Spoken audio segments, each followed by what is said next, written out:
What's up, everybody? Welcome to the special Saturday edition. I don't know what to call it. It's not Thursday. It's, I don't know what, Satire Saturday? Special Guest Saturday. That's what it is, Special Guest Saturday. All right. Anybody going to get your guesses in before I go ahead and make the big reveal? All right. We got Carrie Jo. Hello, dear. Line Screw. No, it is not your ex-wife. Wrong. Deb and the Desert Dogs. Hello. Miss Marilyn Monroe. Hello, dear.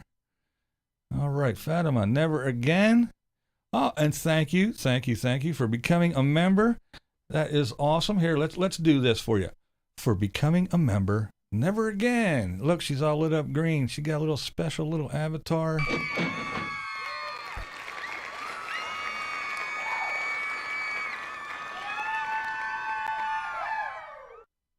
Thank you. What's up, Grandpa Meyer? All right. Nobody's going to guess. You're not going to guess at all. All right, screw you guys. All right.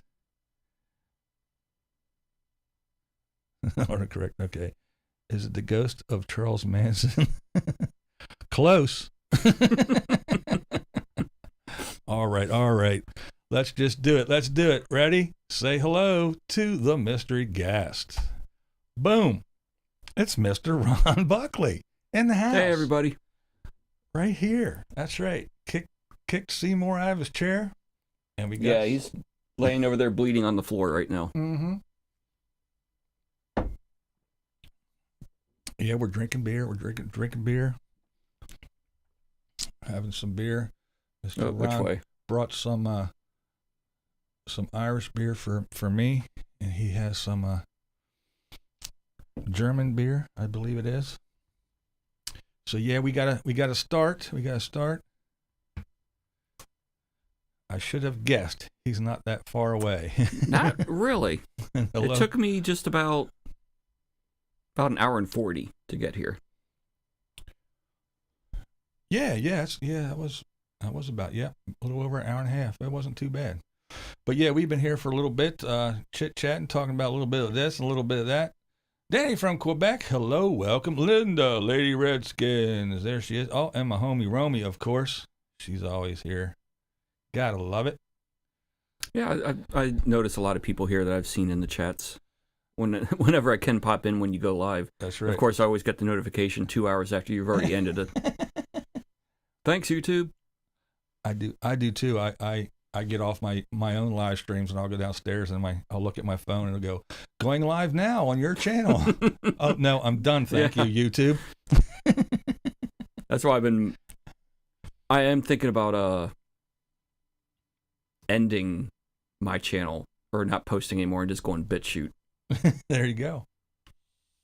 There's a lot of, BitChute has a lot of very, very good content and they're not censored.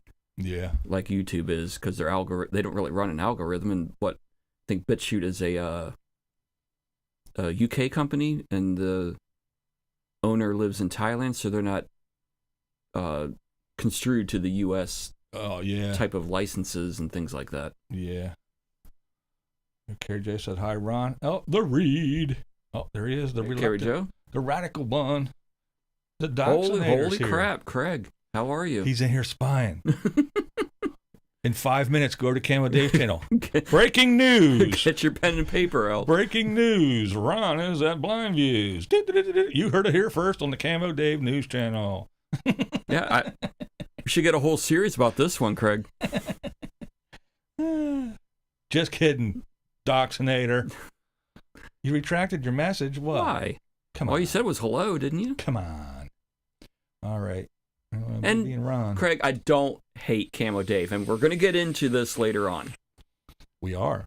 We're going to talk about... Okay, there we go. I told CD Ron Buckley was coming on. Oh. Well, okay. Yeah. I'm still not going to censor what I'm going to say, so... That's right. We don't do that here.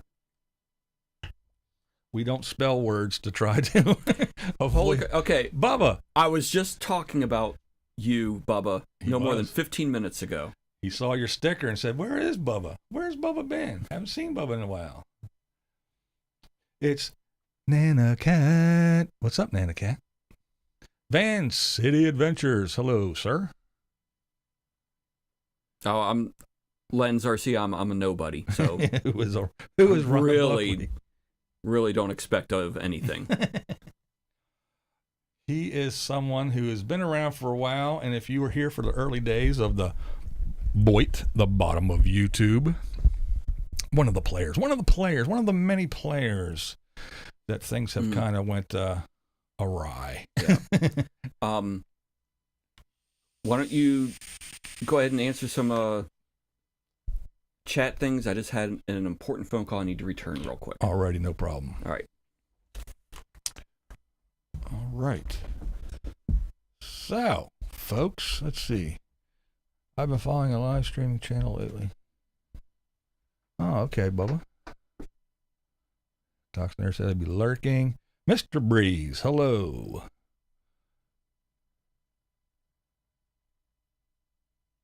Oh, the old days. That explains why I don't know him. I killed my old lady. Tried to forget most of it. He is going to call Camo Dave himself. Yeah. Oh my. It's yeah, we're gonna talk about the BOYT a little bit because I don't really follow it anymore, so I don't know what's going on. So we're gonna talk about that. He's gonna fill me in. Wasn't your guest in Spinal Tap? BV and Ron. That's right. Lots of infighting. Wasn't there though, Bubba?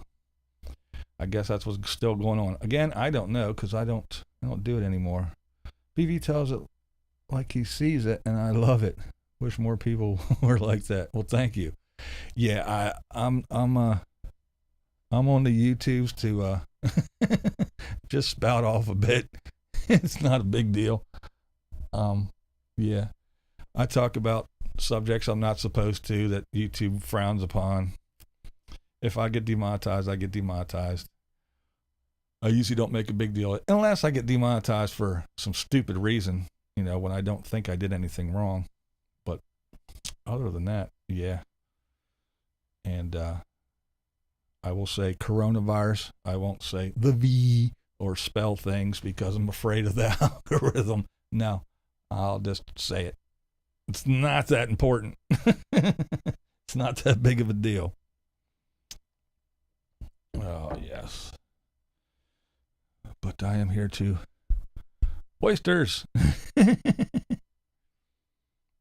Doing epic shit. There you go. Hey, there's Rob Q. Yeah, I got my doing epic shit. Where's it at?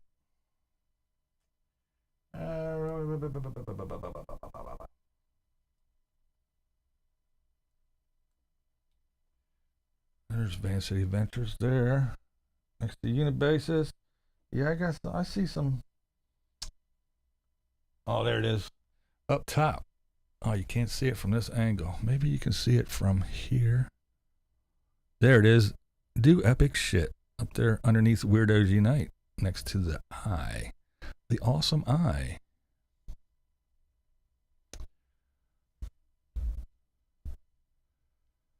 Oh, let's see what else we got. Oh, there's Dale. Hello, Dale.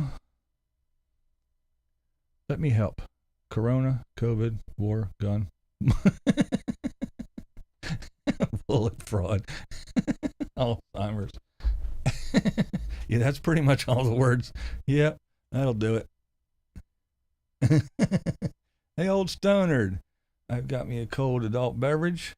If Diet Mountain Dew is all enough for you. Hey, anything wet works for me.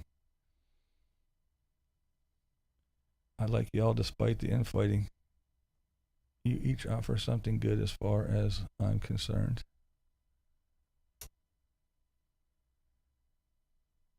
Oh, the two Van City boys, yeah. That is correct, Mundo. Yeah, I usually don't get on here on the weekends. I usually don't do too much on the weekends. I definitely don't do things on the on Saturdays, especially a live stream, because it is Dave all day with his 2 live streams and his 18 videos. But Mr. Ron, he's a working fella. He's probably working right now on the phone. That's why he's on the phone. And Ron on conference call with Lou, Stingray, and Camo Dave.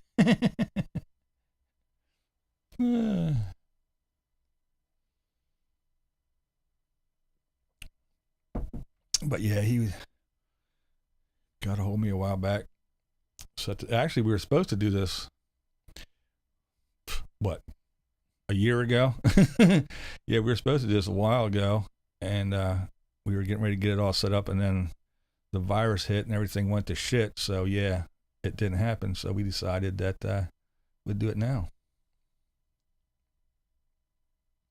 His channel has always been epic and done epic stuff. Do epic shit for sure. That's right. I can only take so much of my life looking for the good side of some folks. I don't think I have that much time left to spend. Yeah, it is hard to find some folks' good side, isn't it? People want to be you, BB, so people will imitate and copy. Yeah, I guess you gotta do what you gotta do. Is Lou still doing videos? No, somebody asked that the other day, Bubba, and I am still subscribed to the Lou Skunt channel. I did go over and double check, and there was nothing. I got no notification, nothing new from Lou. But yeah,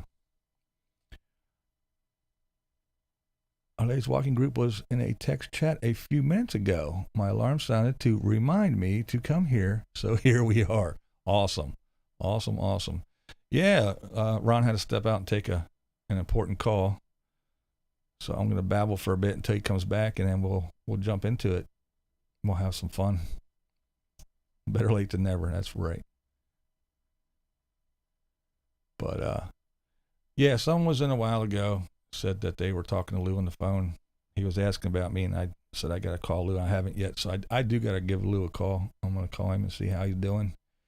Chit chat with him a bit. It's been a minute, for sure. Toxiner says, Bubba, no.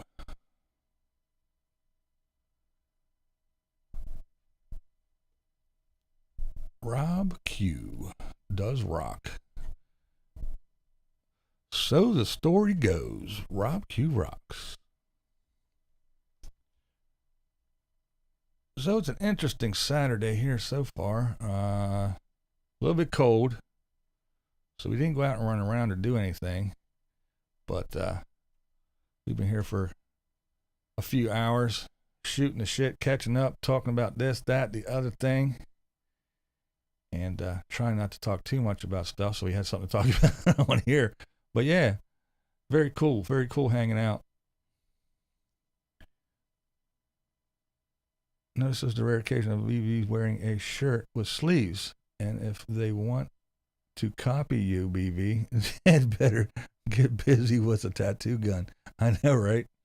Yeah, I thought it'd be fancy. I do have a sleeveless shirt on underneath it, so this might come off later if it gets warm in here. Is Ron pooping in your snow bucket?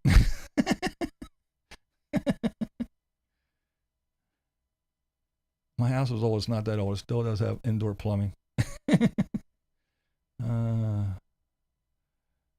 Marilyn Monroe says my adult beverage is ice water in a purple insulated tumbler. It's going to be low 20s here tonight. Yeah, I think it's going to get here tonight. Pretty chilly here tonight too.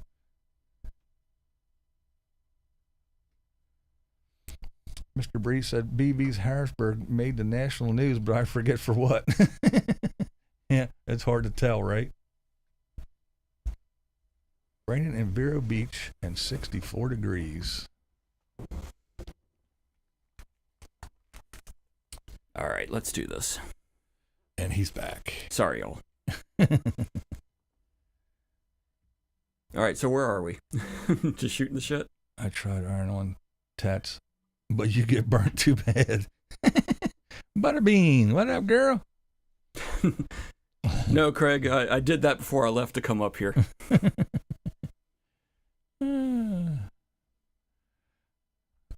This is one impressive setup, I will say. Well, thank you. I was kind of anxious for you to see the little studio here.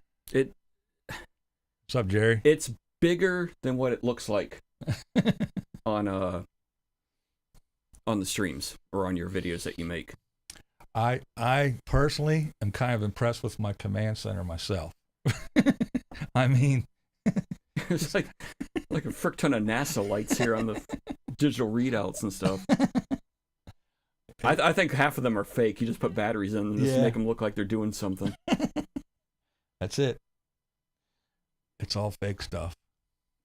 I only do this because I want to make it harder for those who try to copy my whole layout and do a studio and go to Lowe's and buy little lights to put in their little colored lights. Okay. There's my Carolyn. What's up, dear? How are you doing? The guest is Mr. Ron Buckley. Or my channel name is Slanja. Yeah, that. The one I can't never pronounce right. Because it's Gaelic and it's not spelled the way it's pronounced. So I used to have the channel as just called, I think it was just my name, Ron Buckley. Yeah, it was Ron Buckley, yeah. But then I came into the 100-year anniversary of the Irish uprising, and I found my Irish roots. So I kind of changed the name and just never put it back.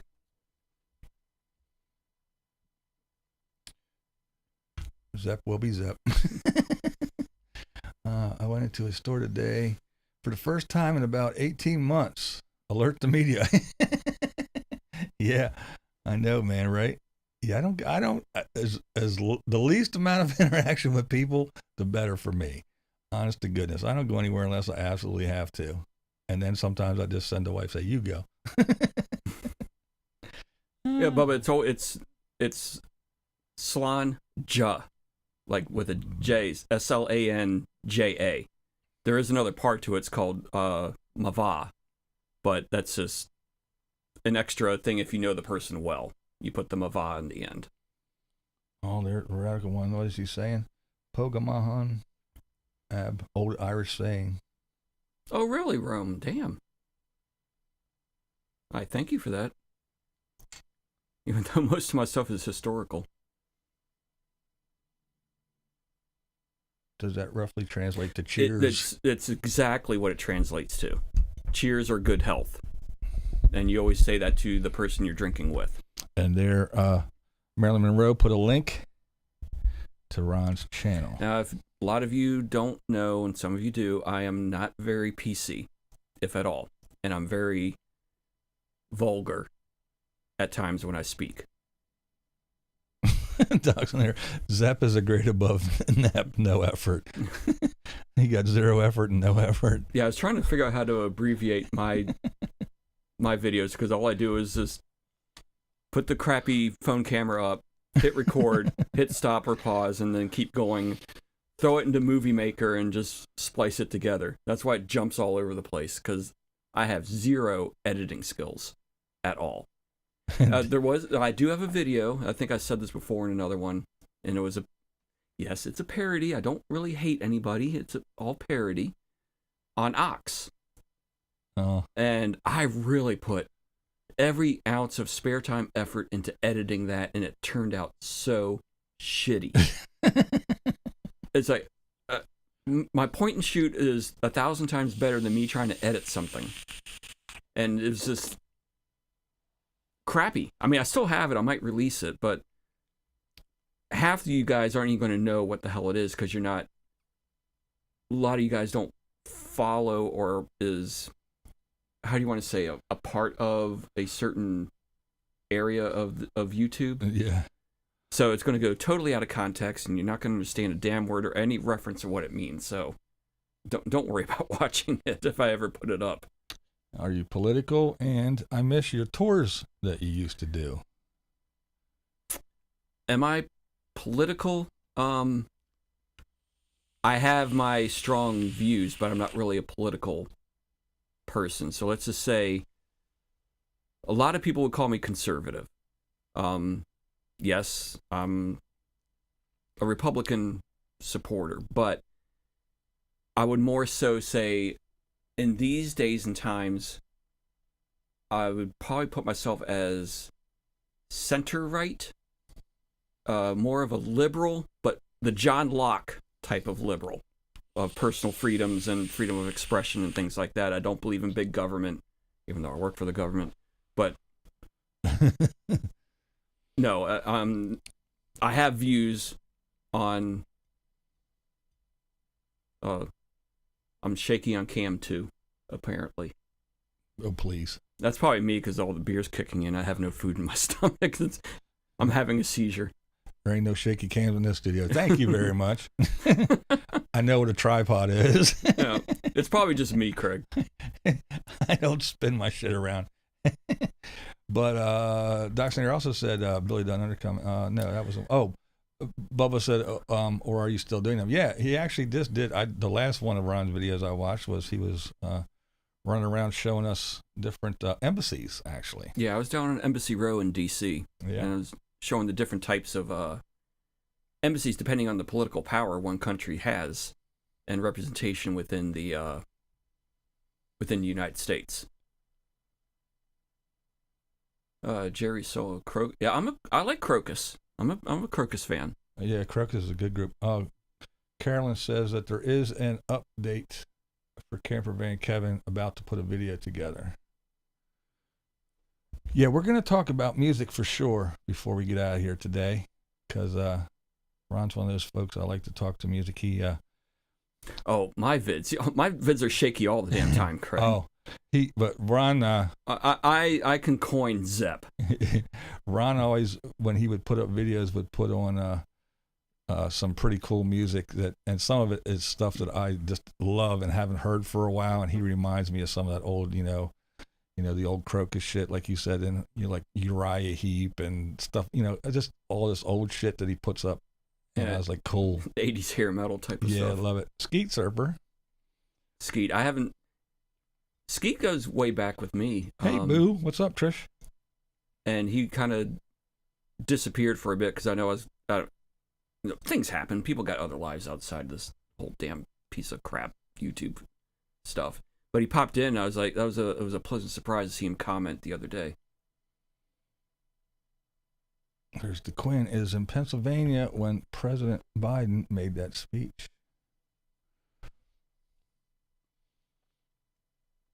All right. Okay, let's do this. So excuse us if we avoid the chat for a minute. We're going to kind of talk because, as I mentioned earlier, when Ron stepped out there for a bit, I don't watch, well, let's see, back in the day, there was, Castro's and Patreon. He was around. He was one of the funny ones that made a lot of BOYT videos. He is now Supreme Leader, and we see him in here every once in a while. Mm-hmm. So he went to the wayside. Bottom O, who is now Life with Aaron. Life with Aaron, yep. I don't follow him anymore. The Swedes, don't follow them guys anymore. Demonic Abyss, don't follow that stuff anymore. Princess Bubbles, Line 227. Lou Skunt was in the mix. And I used to watch the Vlogger Puppets and a whole bunch of other people. And it was all the bottom of YouTube. I'm sure I'm probably forgetting some folks. But I kind of like veered away from all that. It kind of fell apart anyway. It was just too much influx of fighting. Mark Fun Jones was in there too. And Anthony. Mm-hmm. Anthony. But yeah, it just got too crazy, and then you couldn't keep track of who was who anymore because everybody had multiple accounts, and you thought you were talking to this person, you were talking to somebody. I don't know. It just got crazy and wacky. Aaron, there's Princess Bubbles there. Speaking of, did I say your name 3 times? But back in the day, Aaron, Life with Aaron, did the bottom of YouTube awards. They were fucking awesome, I will say. And then that kind of went to the wayside. I was never part of it. It went to the wayside, and it became the Cammies that first year when Bottom O, I keeps going back to his old name, kind of said I don't want to do it anymore, and then it became the Cammies. But Aaron still did all the work, and now it's just something totally different. But anyway, I kind of got away from it. It was just too much. It was just too much, and everyone denied. This person was fighting with this person, and then this person was friends with that person and fought against that person, and then these two would get together and go against that person, and then next week they were all friends, and then 2 weeks later they were hating each other again, but they denied it. Oh, no, that never happened. And it just got too fucking out of hand. So I stopped. I got out of it. I was done. But Ron, not that he's a horrible person, but he's still kind of in it and knows what's going on, and I don't have a clue. Every once in a while I get little tidbits here and there, but I don't know what's going on with anybody anymore. So we're going to talk about that. Princess Bell said nothing's changed. Well, Craig, I would say not in December 2017, but I would say probably towards the end or the latter part of 2018 is when it really crashed. So some background. So people that don't know, we're talking about the BOYT, and it's called the bottom of YouTube. And there's numerous different levels of the bottom of YouTube. It's not just the one that I was and still am to a certain extent a part of. You have this other part of bottom of YouTube that is brutal. Oh my God, you want to talk about major brutality when it comes to fights. And yeah, there are. And I don't even call them parodies. I just call them straight out, I hate your fucking guts, and this is what I'm saying type of thing. Yeah, there are different little subsets, I guess. I went into one. I was like, oh my God. I said, I can't hang here. This is, I don't know where all this hatred spews from. But I didn't get into YouTube at all until probably 2015. And I was overseas, and I was just like, okay, let me delve into what's going on. And I've always been fascinated with other places I haven't been to, especially within the United States. I've basically been all over the world, but I've only been west of the Mississippi once. So I was curious on a lot of the outside things. And so I typed in, was Urbex or something like that into the search. And the first thing that came up was Adam the Woo. So I clicked on him. And I started watching and this was 2015, 2016. I started watching, I liked a lot of his stuff because he would go to places like Burt Reynolds' abandoned home or Jane Mansfield's abandoned home and things. And I found that stuff interesting as hell. As I went in more into Adam's videos, there was another recommendation, I guess you want to call it, for Camo Dave. And this was later on. Maybe I started getting these in first part of 2017. So I click on Camo Dave, and he would talk about all these other people. Like you mentioned, Cat Strollers and Patreon, Nomadic Fanatic, he would, and he kept mentioning this thing called the BOYT. And with these other channels that he was recommending or mentioning in his videos that he would talk about, I would, of course, go to them and check it out. And there were a couple of them out there, and I'd see them in the comments commenting on Dave's reviews about videos that I would watch, and I get a different perspective of what they'd say, and I go back and watch them. And there were a couple of them that would put in movie reference one-liners and quotes and things like that. And it turned out that they liked the same movies I watched and listened to the same music I did, and had the same, at that time, sense of humor that I liked. So I kind of molded in and would start piling on, of course, you want to call it that, the comments in theirs. And then later on, that would morph into, you came in as a recommendation from YouTube. So I started watching you. And I think one of the first videos that I saw of you was one of your vape videos. Yeah. I think it was. And I think it was a very popular one where you're showing the mixtures and what to do and how to count out everything. Yeah. I'm going to pop in here real quick. I'm going to say the Marilyn Monroe said, I don't think I ever seen an Adam the Woo video. I'm shocked. I came in to the Adam the Woo thing. Munchichi, what the hell's going on here? Munchichi. But Adam the Woo, I came in late and to the Woo scene. And but yeah, Adam the Woo does really good stuff. It's for me, it's his I'll say his grasp of vocabulary and the way he describes things is very appealing, especially for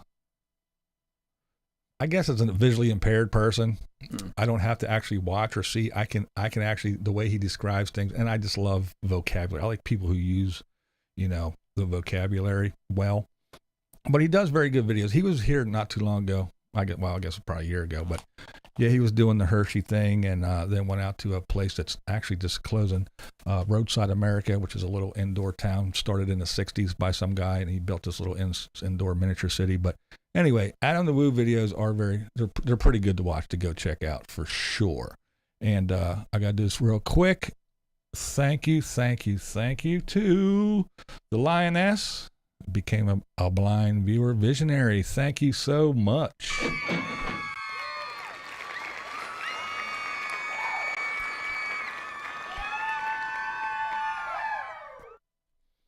Alrighty, so yeah, right. I just wanted to pop in there and talk about Adam the Woo real quick since it was mentioned. So go ahead there, okay. Sir. Now I see Sean posted Lou Skunt.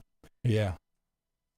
Yeah, I will say that Lou was the driving factor of me saying and doing. I enjoyed his wit. I enjoyed his sense of humor.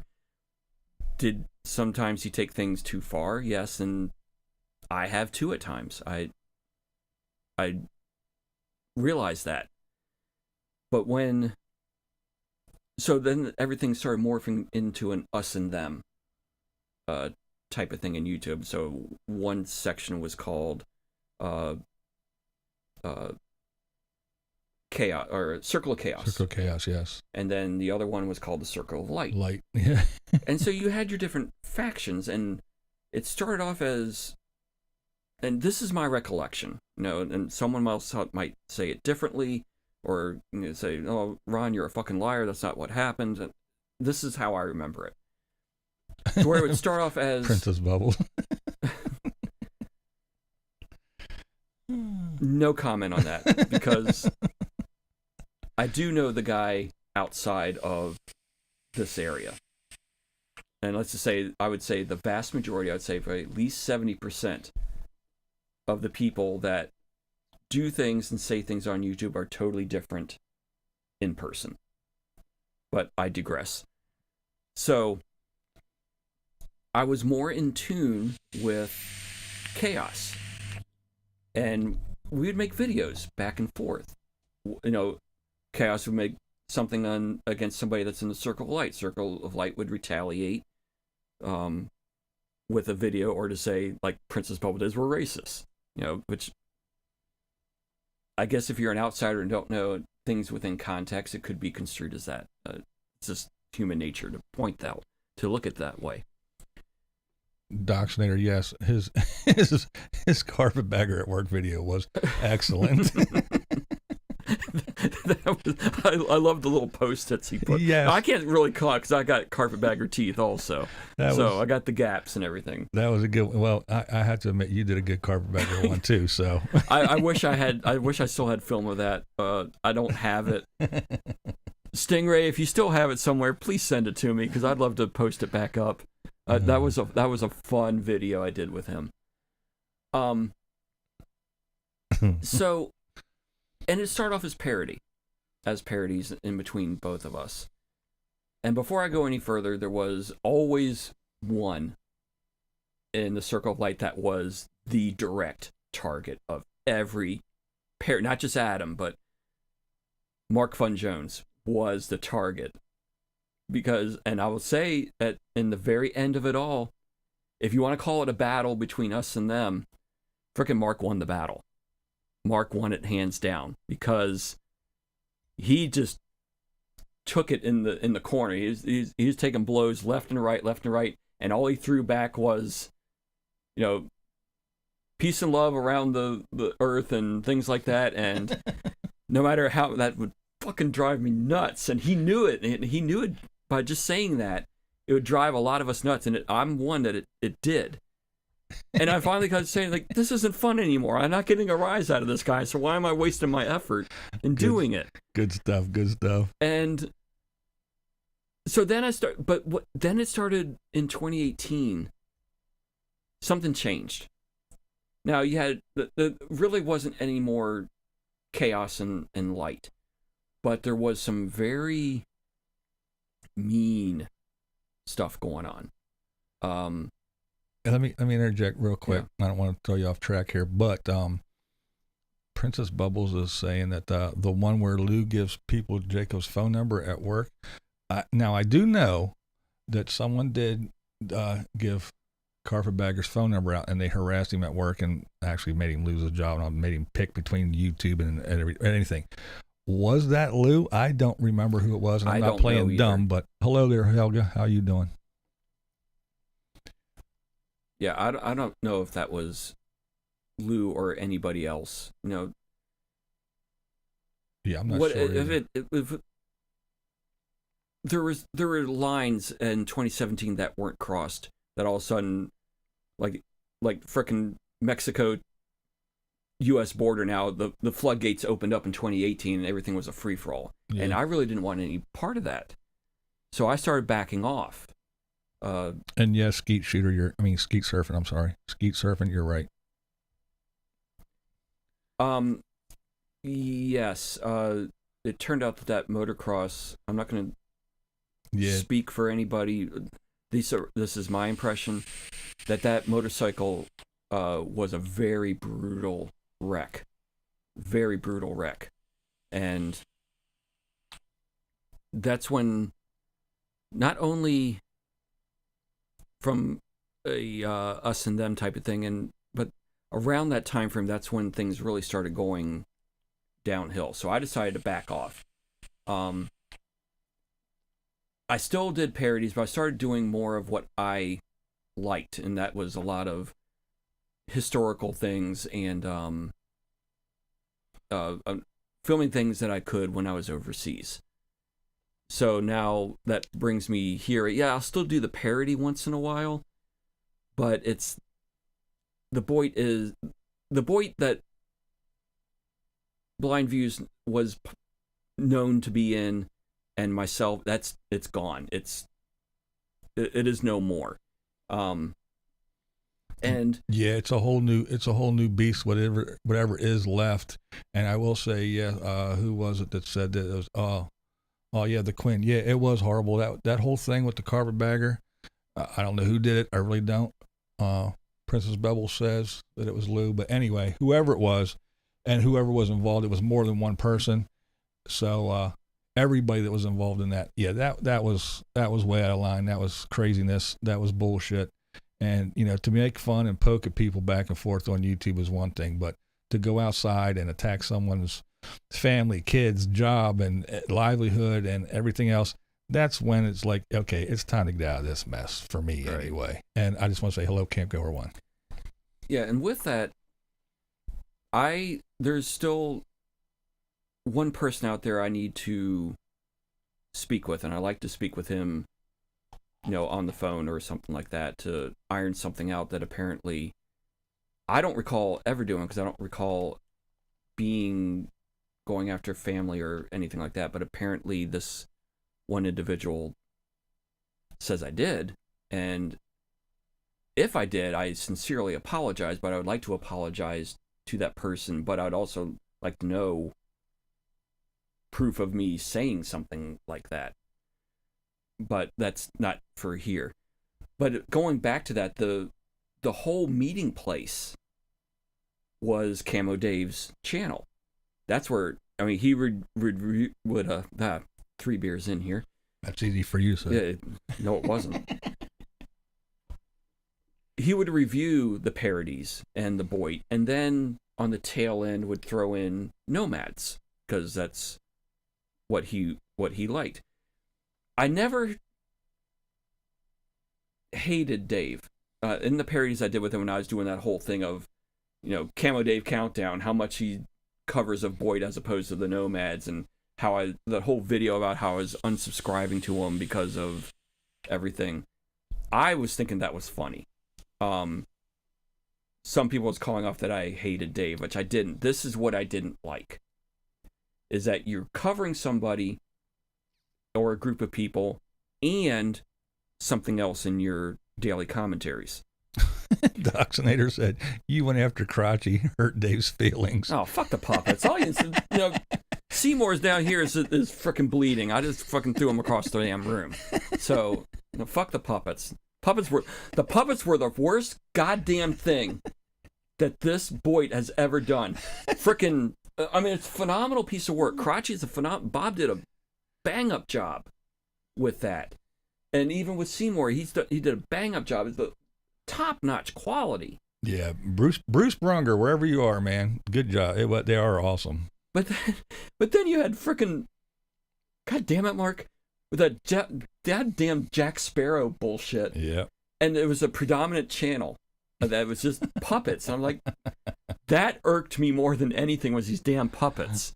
And then didn't the Swedes even get on the deal? I know, the Swedes one, that was freaking funny. Oh my God, the Swedes one was funny as hell. Oh man. But Dave found a niche, and I don't blame anybody for monetizing their channel. If it's some extra type of... Munch G said little Larry's listening. I have to sleep with one eye open now with little Larry. That guy's a fucking psycho. He is.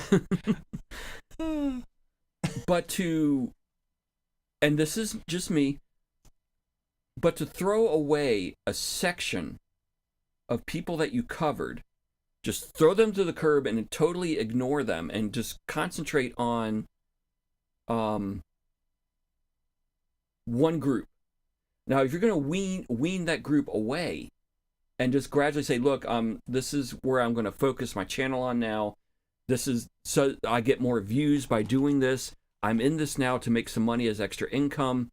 I think a lot of us would have went, okay, great, that's fine. But cutting us off and cutting the cord just at the drop of a hat and throwing a lot of the people that were there every single day for this person, for Dave, no matter what type of video he put out against who, we were there in the comments section and giving him the view time, the comments, everything that a person needs in order to grow their channel. And just to cut us off and say, I don't want anything to do with you, that hurt. And then to come back and take over the BOYT Awards, I thought that took a lot of balls to kind of like, I don't want to say shun, drop the BOYT, but then come back and say, oh, it's the Camo Awards now, and still let Aaron do everything, but take it over and then run with it, and now changed it to the Camo Awards, and now it's all about the Nomads. You know what I mean? Yeah.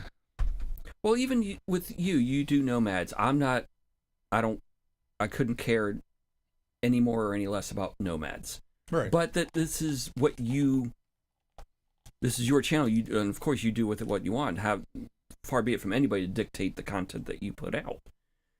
Where was it? Okay, Craig Doxinator. Why did I hurt Billy down? I didn't start it. I did nothing for Billy to go off on me. That was a shocker to wake up. No, I didn't eat coffee that morning because that woke me right up. You never know what you're going to get. There are some people out there that I watch and I like that other people don't. No one around here is ever going to get along with everybody that everyone else's watch. And apparently he has a personal vendetta, Craig. Billy has a personal vendetta, I feel, against a lot of people. Why, I don't know. I do think that he's still trying to keep the 2017, 2018 stuff alive. And a lot of us had just got bored with it, tired of it, and just don't really care to do it anymore. There's nothing left to parody out there. And if you do make one, someone's going to get butthurt about it, and they're going to cry and sit there and retaliate. But I feel personally, Craig, that I did nothing to Billy. And he just went off on me for no reason other than he says that I backstabbed him by making a comment and or I am friends with somebody long before he even came on the scene. So, I mean, Grant, I'm not losing any amount of sleep. Did it hurt? Yeah, that hurt because I was with Billy and supported Billy from day one. I don't agree. Like I said in my video with him, I don't agree with everything he says. It's like I don't agree with everything you say here. Right. And exactly. But it doesn't. Everybody's got an opinion. It doesn't change the fact everyone's got best friends that they disagree with on any type of subject. But yeah, exactly. You don't have to get along with everybody all the time. You can still have your disagreements, but still don't have to go crazy about it. I did see he took the video down, but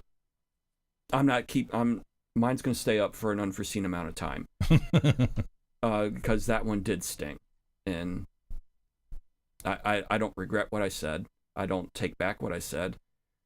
I think he is on a, in my opinion, downward spiral. Because it seems like any little thing can set him off at any given time. He can be totally friends with you one day, and then you wake up the next morning, and you wake up and there's a video, calling you every freaking name in the book for something you have, or saying things that you have no clue what's going on with. Butterbean Head, who named that puppet of CD's Crotchy? What an odd name. Poor puppet is going to get laughed at in puppet school. Dave named it his own. That's what he named it, and then he gave it that stupid voice. that puppet voice drives me. I'd rather listen to fingers on the chalkboard than listen to Dave do the voice of that puppet. But hey, Ox, how are you? But the Crotchy was named by a viewer, if I'm not mistaken. Oh, was it? Yeah, I think he did a naming type of video, and I think the name Crotchy came out and it got the most thumbs up for the name, so I think he just adopted that name. Oh, that's right, because he was calling it Crotchety at first, and then I think you are correct about that. I guess maybe the Doxnator's in here. It's Dave's mouthpiece and half his brain when it gives Dave most of his ideas. So is that true? Yeah, so let's I don't dislike Dave. I've never hated Dave, but I didn't like the way that certain people of the BOYT were treated in his transition from going over what I feel 1000% Nomad. There's a lot of other stuff out there, but if the Nomads, covering Nomads gives him the view income and he enjoys it, that's fine. I just think the amicable departure between the BOYT and the Nomads could have been done a lot better, and that's what got me. I want to say, yes, Bubba, I miss Tank too, actually. I do have a Tanky Poo sticker right back there behind. It's right close to your sticker there, Bubba, as a matter of fact. But, yeah, I do miss Tank. They were the good old days for me anyway. So I guess I'll just, while I'm here and we're talking about the Dave thing, I'll just say that, yes, it started out that, and there's a debate, but I don't know.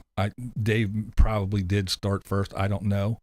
I just kind of popped on the scene, and I was like, hey, I've been watching YouTube. I see all these people doing it. It was right after my eyes went bad, and I was like, I couldn't work anymore. So I was like, well, let me try this YouTube shit. What the hell? Everybody else is doing it. Every swinging dick has a YouTube channel. So why don't I go ahead and do one? Let me read. What is that? BV. Dave does his own thing now. No longer needs timestamps, no clips. I'm out of work. Oh man, so are you do you collect unemployment? That's funny though. So the dock snare is now a part of the BOYT cast off to the side of the road. The BOYT's like the Route 66 with the Chevy sticking out of the sandwich, each member with a buried type of thing, and as he just drives by with his nomads and waves to us. Cadillac Ranch. Yeah, that's it. But so Dave and I, kind of did the same thing. And hey, there's Mrs. Munchichi. Hello. Hello, Mrs. And whoever started first, I don't know, but I just decided I'm gonna try this shit, and I got into it because I wanted to go travel and see while I could still see. So I started looking at these RV channels because I didn't know what a black tank and a gray tank was. I knew what freshwater was, but what's this black gray tank shit, and what's a class A, C, B, D, blah, blah, all that? I had no idea. So I started watching these channels, and the next thing I know, you know how YouTube works. Well, here, watch Nomadic Fanatic, watch Living Free Mike, watch Aja, watch Caravan Carolyn, watch this person, watch this. So I started watching all these folks. And then I just started talking about them. And we just started doing the same thing. And again, I don't know who started first. I really don't care. It doesn't matter to me anyway. But it was like, it seemed that it started getting annoying for me is when everything that Dave got, then I got. Then everything I got, that, like the guy, and again, like Ron said, I'll reiterate, the puppets are awesome, but Dave gets a puppet, and then the guy made me a puppet. And then, I get a trophy, then Dave would get a trophy. I get a picture, and somebody else would get Dave would get a picture. Then Dave would get something, and I get it. So if they sent one of us something, they would send it to Dave also. And, and it was just like, we are two different people. We're two different things.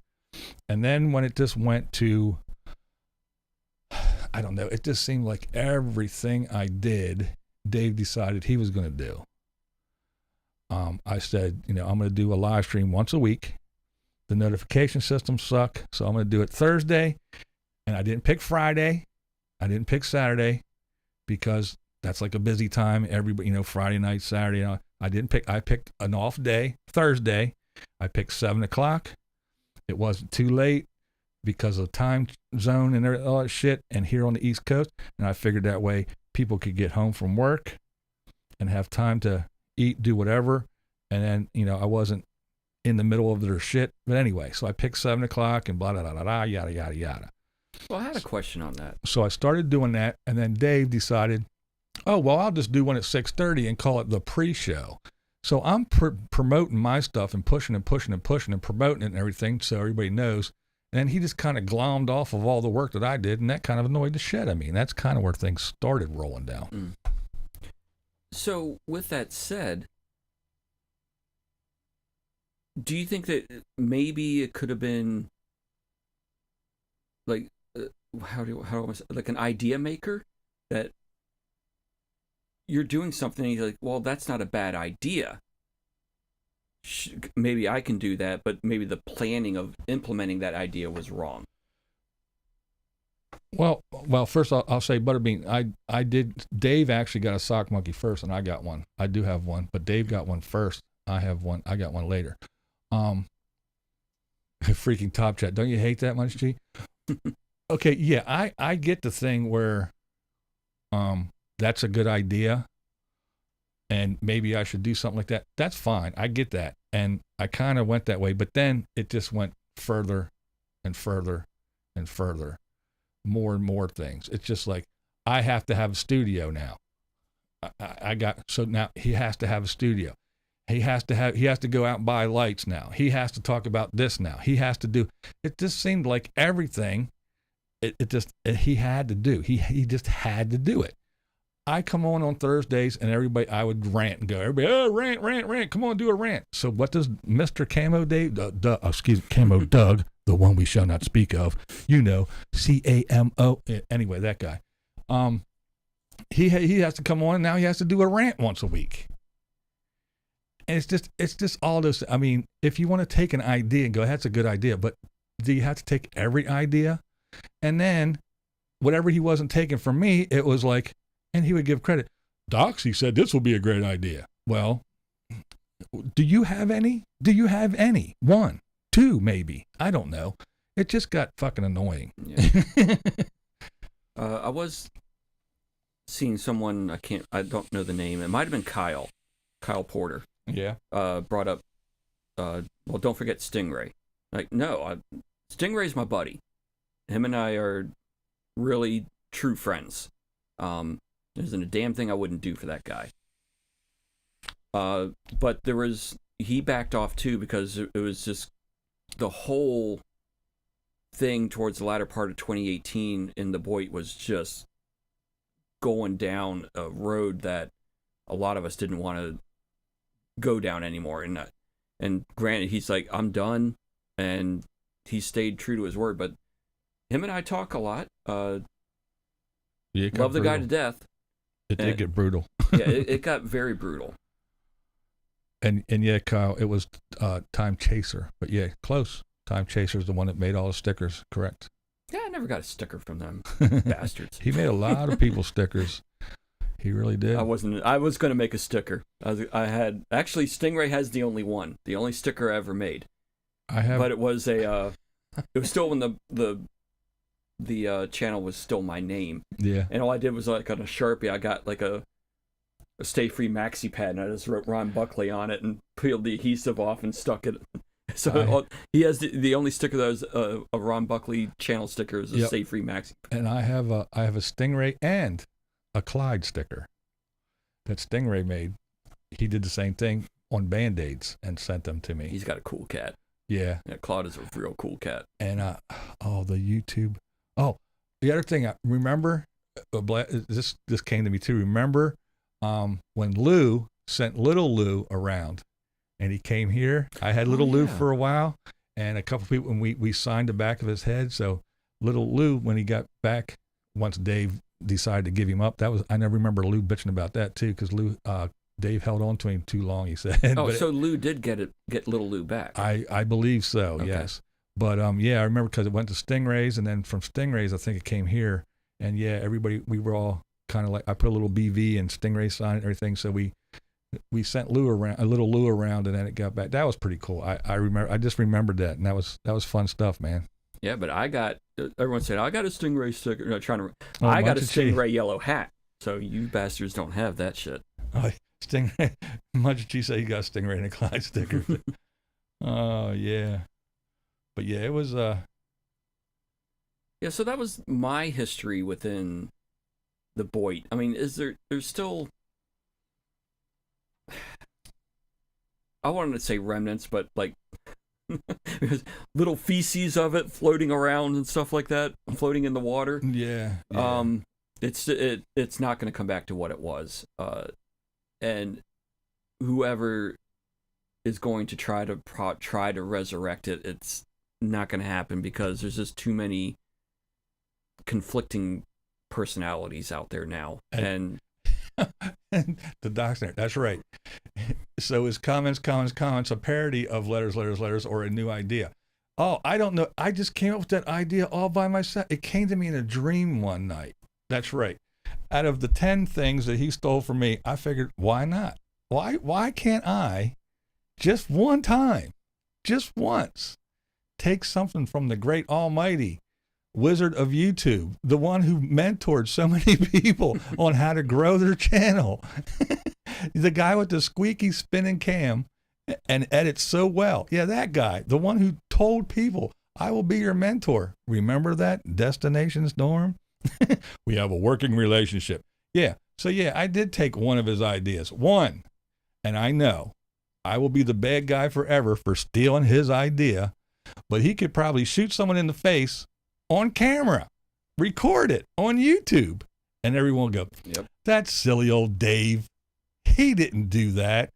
Just like when he did that shit to Destination Storm, and Destination Storm made a video and said, yeah, I paid for every damn thing for him to be down here and this and that and that. He wouldn't even buy a damn roll of toilet paper. He told me he needed some. When the paper towels were out, would he go buy none? No, he wouldn't get his wallet out for nothing. He told me, go buy some. And then when I didn't pay for him to go down to the Space Center, he threw a fit like a 3-year-old and blah, blah, blah, blah, blah. And she went off and made a big old video about it. And then the BOYT went crazy. Oh, Dave's horrible. That's disgusting.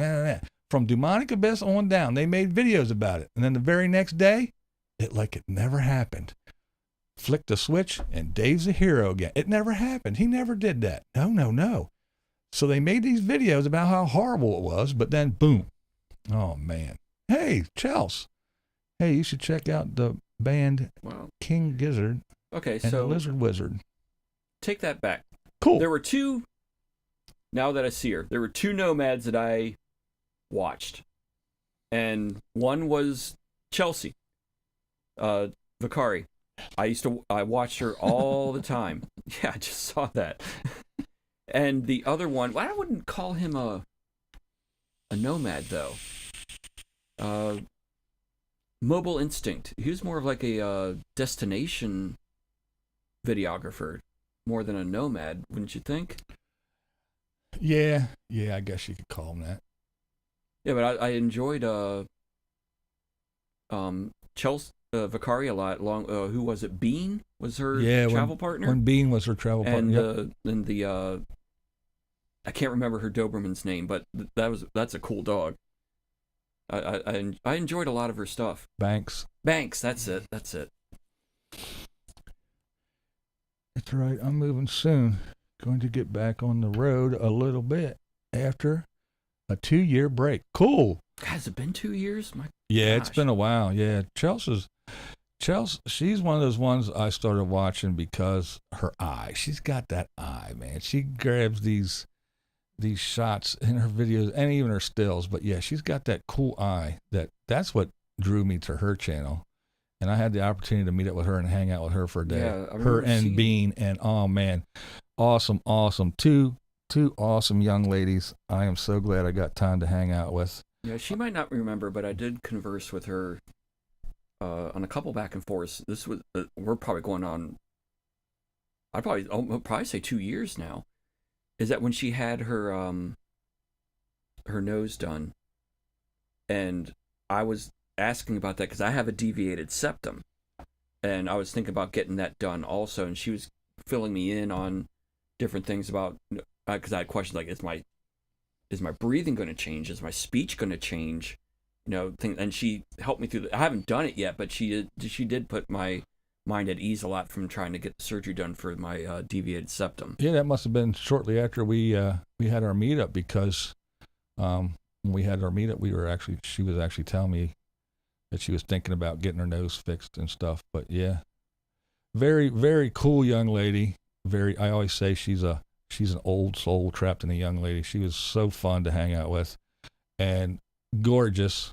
Very, very pretty young lady. But yeah, she was so cool to hang with. And I just love Bean to death. She's the best. Yeah. Those two ladies were awesome.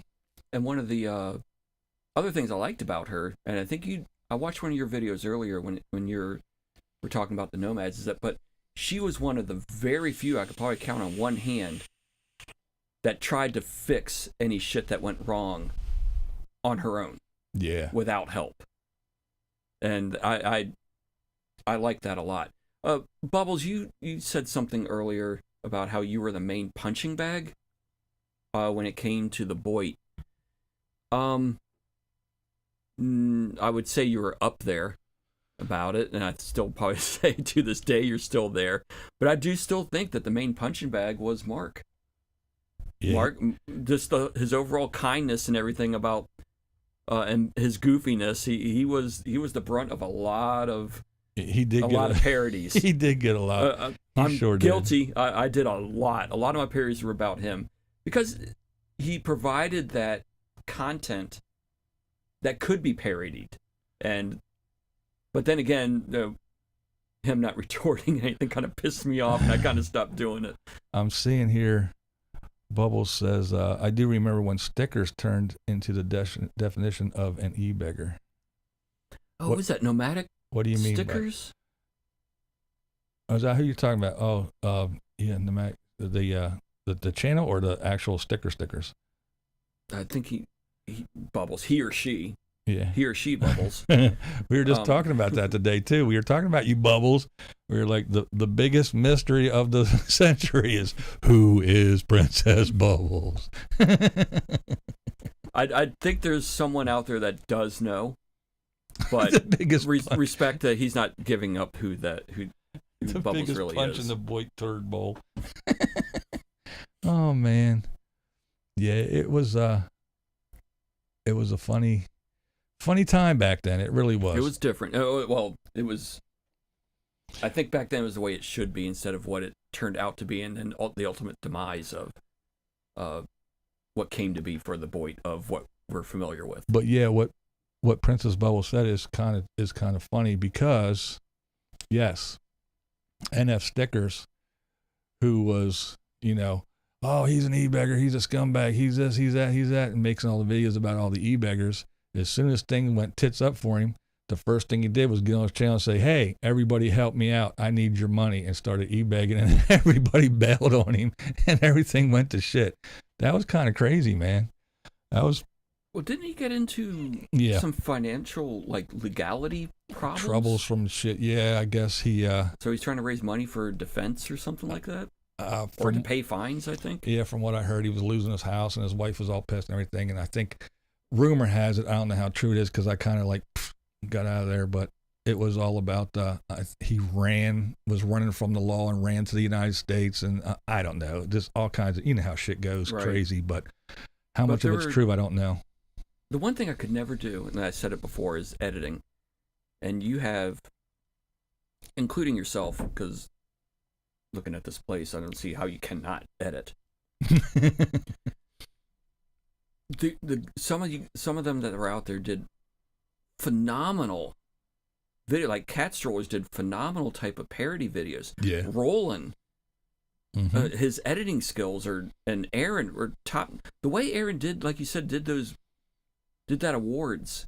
I think he started doing those. He started that process just to have it possibly ready by Christmas. I think he started that stuff back in June, just to get everything going and edited in a certain way and stuff like that. And I was always in envy of those people that could edit. I'll tell you. I mean, I do. I mean, I do like the editing part. It's just it takes so long, especially with me. With my visual impairment, it just takes so fucking long sometimes. It's rough. But anyway, it doesn't take me at all because I have mental impairment. So, but yes, and we spoke about this earlier. Is Aaron? Yeah, Aaron did, knowing what it takes to get a hold of all these people and say, hey, make this little video, send it to me, send me clips, do this, that, and put all that shit together, and to go ahead and compile all this and make that the BOYT Awards again. He did a phenomenal job, and it was a thing that you really looked forward to. After the first one, it was like, I hope he's going to do this again, and it was something that I looked forward to at the end of the year, because I knew he was going to do a good job, and he was going to find all these folks to go ahead and do that stuff, and it was very good. I agree, it was very, very good. But yeah, everybody's answering Kyle's. The puppet parodies, yes. Vlogger puppets, everyone's answering. I've never really got into vlogger puppets. I did, but then after a while, again, once the BOYT kind of fell apart and broke up, he started talking about people I had no idea who the hell he was talking about, so I lost interest and just stopped watching. So I guess that pretty much covers the BOYT. But I had a question for you. All right. Real quick. Love you too, girl. See you, Chelsea. Thanks for popping in. Really do appreciate it. Bye, dear. Chelsea. Thank you. Switching over to music, do you remember the first album you ever bought with your own money? Hello, Lori. Misty Woods, hello. The first album I ever bought. I'm not good. I'm pretty sure it was Kiss Alive 2. Or was it the first one? No, the first one. Kiss Alive. I believe it was Kiss Alive. I kind of remember his opening the thing and I think it was that, if I'm not mistaken. And then I went on to, then I started the Kiss thing. So you're part of the army? Yeah, I got Dressed to Kill because I remember them in their suits with their makeup on. And then, then I went from there. And I think after I kind of started with those two, I think the next one I went, and I think it was Humble Pie. That was a great group. Yeah. Yeah, I think, well, for me I was born overseas, and there was very limited amounts of music that would get played on the radio. And there we go. Chelsea, my first record was Volume 4 by Black Sabbath. Okay, bye-bye. And like I said, an old soul trapped in a young girl's body. There she is. That girl's awesome. So there was, my mom pretty much ruled the house with an iron fist. And there was 3 groups you were never allowed to bring into the house. And one was Kiss, one was Alice Cooper, and the other was Black Sabbath. You are not allowed to have that in her house whatsoever. Well, the Kiss thing, I got that. Ta-da! Yeah, I was a big Kiss fan back in the day, man. Real big Kiss fan. The most of the music that I was exposed to before coming to the States was Creedence and Three Dog Night.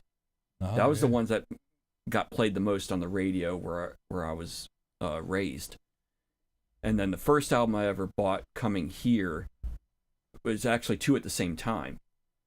And one was Bruce Springsteen, was it The Wild, the Innocent, and the East Street Shuffle? And the other one was a Robin Trower album. I can't recall the name of the album, though. It was the one where he's playing guitar in front of an executive sitting at a desk, but I can't pull the name of the album. Yeah. We got people saying all kinds of stuff about their first ones. But there's Chelsea still, Bruce and CCR. Yep. There you go. And then I heard Frank Zappa. Ooh. I like Frank Zappa. Watch out where the husky's going. Don't you eat that yellow snow. Yellow snow. Moving to Montana. Yeah. Then I got it. See, that's the other one. I never really got into Zeppelin very much. And that's probably because it was overexposed on the radio. Same with Pink Floyd. You just hear it so many times you get said, fuck it, I don't feel like listening to these guys anymore. I didn't get into Zeppelin until that damn movie came out. Oh, The Song Remains the Same. And I went to the theaters and sat through that damn long-ass movie as a kid, and I was hooked. That's when I started listening to them. But yeah, I was kind of the same way. Chelsea, the Animals and the Police. Damn, girl, see? I think my favorite 2 Zeppelin songs is When the Levee Breaks. I love that song. I'll never get tired of hearing that one. And God, I don't know if it's the title of the song or not. No Quarter? Yes. Yeah. Yes. Yeah. Yeah, I love those 2 songs, and I can put those on a continuous loop day after day and not get tired of them. Yeah, see, I'm one of those ones that don't play Stairway to Heaven. I will not allowed to. Yeah, that's one of those songs that you just get so tired of hearing. And it's a good song, but yeah, I just can't handle listening to that. And Freebird. Freebird's another one. Good song. Yep. Awesome stuff, man, and it's great. But I just, being in bands back in the 80s, every little club you played, that's all you hear. Play Freebird, play Stairway to... Shut up, go somewhere else. Yeah, but the one group that did a remarkable rendition of Freebird was Molly Hatchet. Yeah, well, they did a great version of it. That's another good band, awesome band. But also, where was it? Travels, White Zombie. I didn't really get into White Zombie until, was it Astro Freak? Is that the name of the album? Or More Human Than Human was on? I can't remember the name of the albums, yeah. And then I went back to some of his other stuff and started listening to it again. There's a lot of groups out there that, when I was growing up, never gave the proper credit for. Yeah. And one of the big ones is because it was such a okay, I'm not going to try to be politically correct. One that was very feminine, queery, gay was Duran Duran. Now going back and listening to, I'm like, shit, these guys are pretty damn good musicians. They were good musicians. I agree. Yeah, back in the day when I was young in the 80s, yeah, it was like, not this stuff. But yeah, you're right. You listen to it again. Chelsea said, I got to stick around. She's talking about music now. We're talking about music. She had to stay. She's throwing it shit in here. My favorite, since I've been loving you, my favorite song. But yeah, I mean, some of those songs, you're right. They were. I just never gave them the credit that they deserve. And there's a lot of groups out there that. Oh, I yeah. didn't, that now that I'm looking back and I'm an old man and looking back on things, I'm like, shit. Princess Bubbles found it. Stone Temple Pilots Core. Oh, your cassette you still have. That's another group I never got into. I couldn't get into who was the lead singer? Is it Zach? No, that's a guitarist for No, I forget. Yeah, I know. That was Ozzy's guitarist. I'm reading. Oh, Zach Wilde. Yeah, that's my boy. Chelsea said Muddy Waters, Chuck Berry, Howlin' Wolf.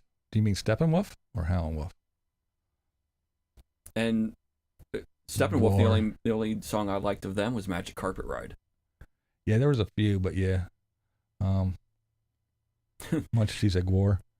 And every time I hear frickin' Magic Carpet Ride, it reminds me of the South Park guys that did the puppet movie. Oh yeah. Was it something America? Team America. Yeah, Team America. Yeah. America, fuck yeah. Out to save the motherfucking world, yeah.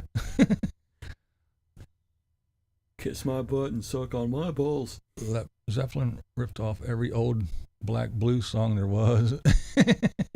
Yeah, they did steal a lot of those little licks, that's for sure. It was a weird. ICP, I don't know who that is. Insane Clown Posse. Oh, I'm not into rap, never was. Yeah. Can't get into it. Oh, take that back. This is going to be embarrassing, but I'll say it anyway. The one group that I could listen to, and I think they're both dead, or the lead singer is dead, was a group called, was it PM Dawn? That was about the only rap group I could listen to, was PM Dawn. Wow. That's a name I forgot all about them, man. And God, they stole verbatim a lot of people's music, but I think they gave him copyright money for it. Somebody said Stevie Ray Vaughan. That's somebody. I respected him, but I just I need to be drawn in to a song almost lyrically, because I want to absorb myself into the words of a song. And that's what got me into Rush. I was a diehard Rush fan since 2112. Yeah, and Rush was yeah. No, I didn't like a lot of their mid 80s stuff because it was too heavy keyboard, but I still stuck with them. But if a song has lyrical substance and something that I don't know the proper term for it, but it builds in intensity through the song where other instruments get added to it in layers, I'm drawn in. Pot liquor, first kind of Johnny Winter, and some guy called Ted Nugent. A good comment. That was funny. Johnny Winter never got in. Ted Nugent I liked. And one of my favorite albums of his is his least liked album, which was Little Miss Dangerous. I love that album, but they said that one was his worst one ever. Yeah. Because of the girlfriend that was on the cover of his says that she was underage or something like that. Yeah, Ted had a lot of good stuff. For me, he was one of those ones where it was like he had like one or two albums that were like I liked from beginning to end, every song. Mm-hmm. And then the rest of them, the other ones were like, okay, I like 3 off of this one, 2 off of that one. It was one of those pick and choose ones. Yep.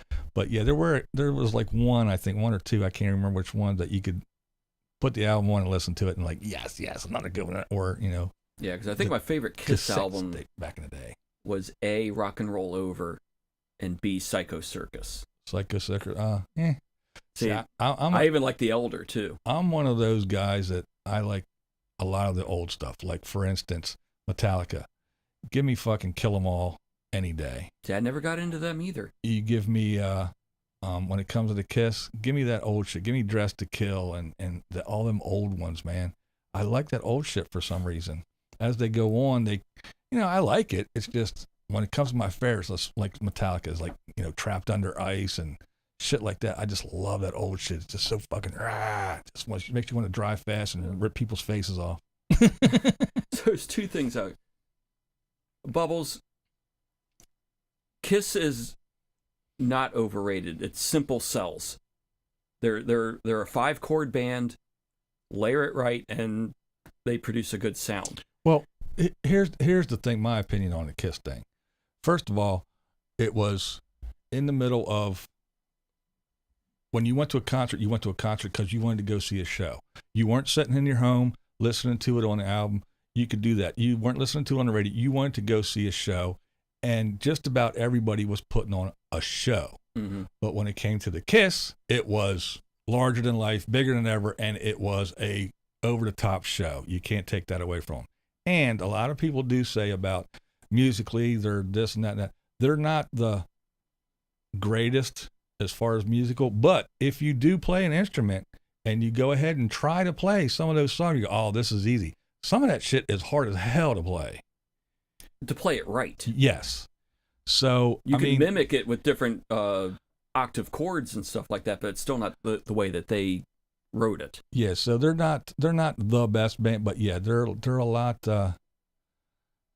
more some of this stuff is a lot more difficult. Now when it comes to like drum lines and stuff like that, yeah, until Peter Criss left, when Peter was drumming, yeah, the drum lines weren't that hard. 4/4 time but mostly. When it comes to some of the bass riffs that Gene played, now Paul was just a singer. He couldn't play good. He made a lot of noise with guitar. He just banging on notes. He was a power chord guy. Ace, as drunk as he was at the time and out of his mind, that guy could play guitar. And a lot of those hammer-ons, those the trills and shit and hammer-ons, he picked every note. He wasn't one of those blah, blah, blah, blah, it was, if he was going he was picking every note. Mm-hmm. But yeah, so a lot of that stuff, some of it is real simple, I will give you that, but some of the other stuff, man, that they play, it's fucking hard, man. Yeah, I do think that Kiss elevated themselves when Eric Carr came on.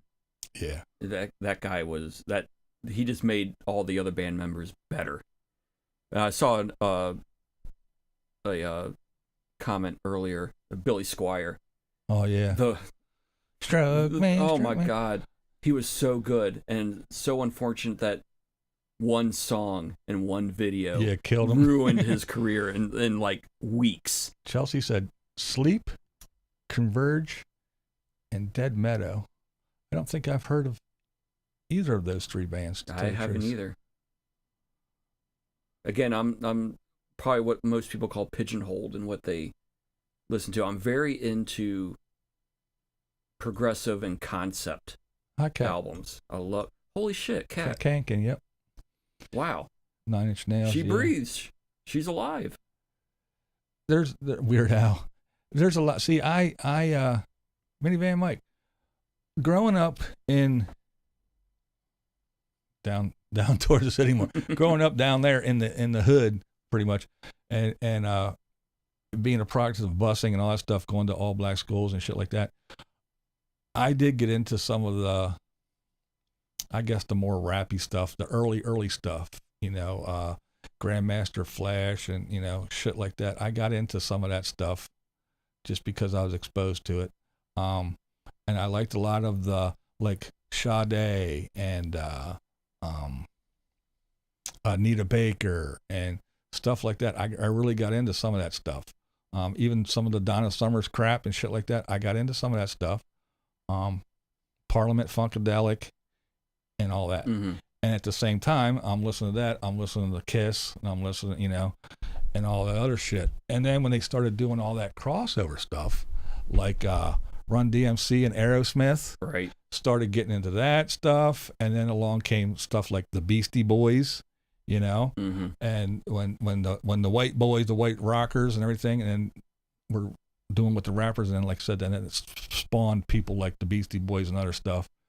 So I was listening to all kinds of crap. I mean, I even went down to the jazz clubs every once in a while, listen to some good jazz. But the only thing that I could never really get into, and people hate me for it, is I could never get into country music because It's so depressing. Well, I mean, It's always about somebody getting drunk and the wife leaving them. And it's all that crossover and the dog's stuff. pissing on the floor. Yeah, and now it's a bunch of cross. There is no country. You know, I was a big, you know, like Johnny Cash and Patsy Cline. Other than that, forget about it. Right. And now it's all this crossover stuff, and it's not even considered country music. I don't consider it country music anymore. Anyway, I think it's just some kind of variation of a rocky, poppy something or other with a twang. You know. Oh, it's corporate crap. Yeah, and that should be all gone now because, you know, everybody's indie now and can produce their own stuff, just like you have with the setup here. Yeah, there's no more record companies ripping you off and everything anymore.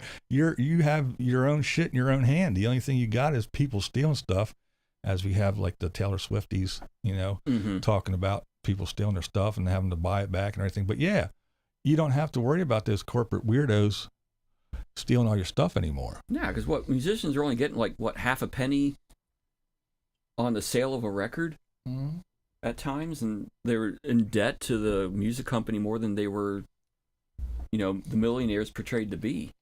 Was it the Bay City Rollers, that documentary on them? That was one of the perfect examples of being millions of dollars in debt and not owning your own stuff. So Chelsea just said Queen and David Bowie, of course. Two awesome performers. Now, I liked Bowie more in the 80s when he did like Let's Dance album and the other one after that, was it Tonight? Was the album after that with Blue Jean? Oh yeah, that album. Yeah, there's so many. He was bands. a genius. He was good, but I never really got into his 70s stuff like the Ziggy things. And I just some of that stuff is okay, but yeah, not all of it for me. Yeah. But yeah, there's so many bands, so many good stuff. Super Freak. Boom, doom, doom, doom. Can't Touch Me and Super Freak, same song. So I was commenting before we started about how this is, well, I think you've said the area of the state that you live in, right?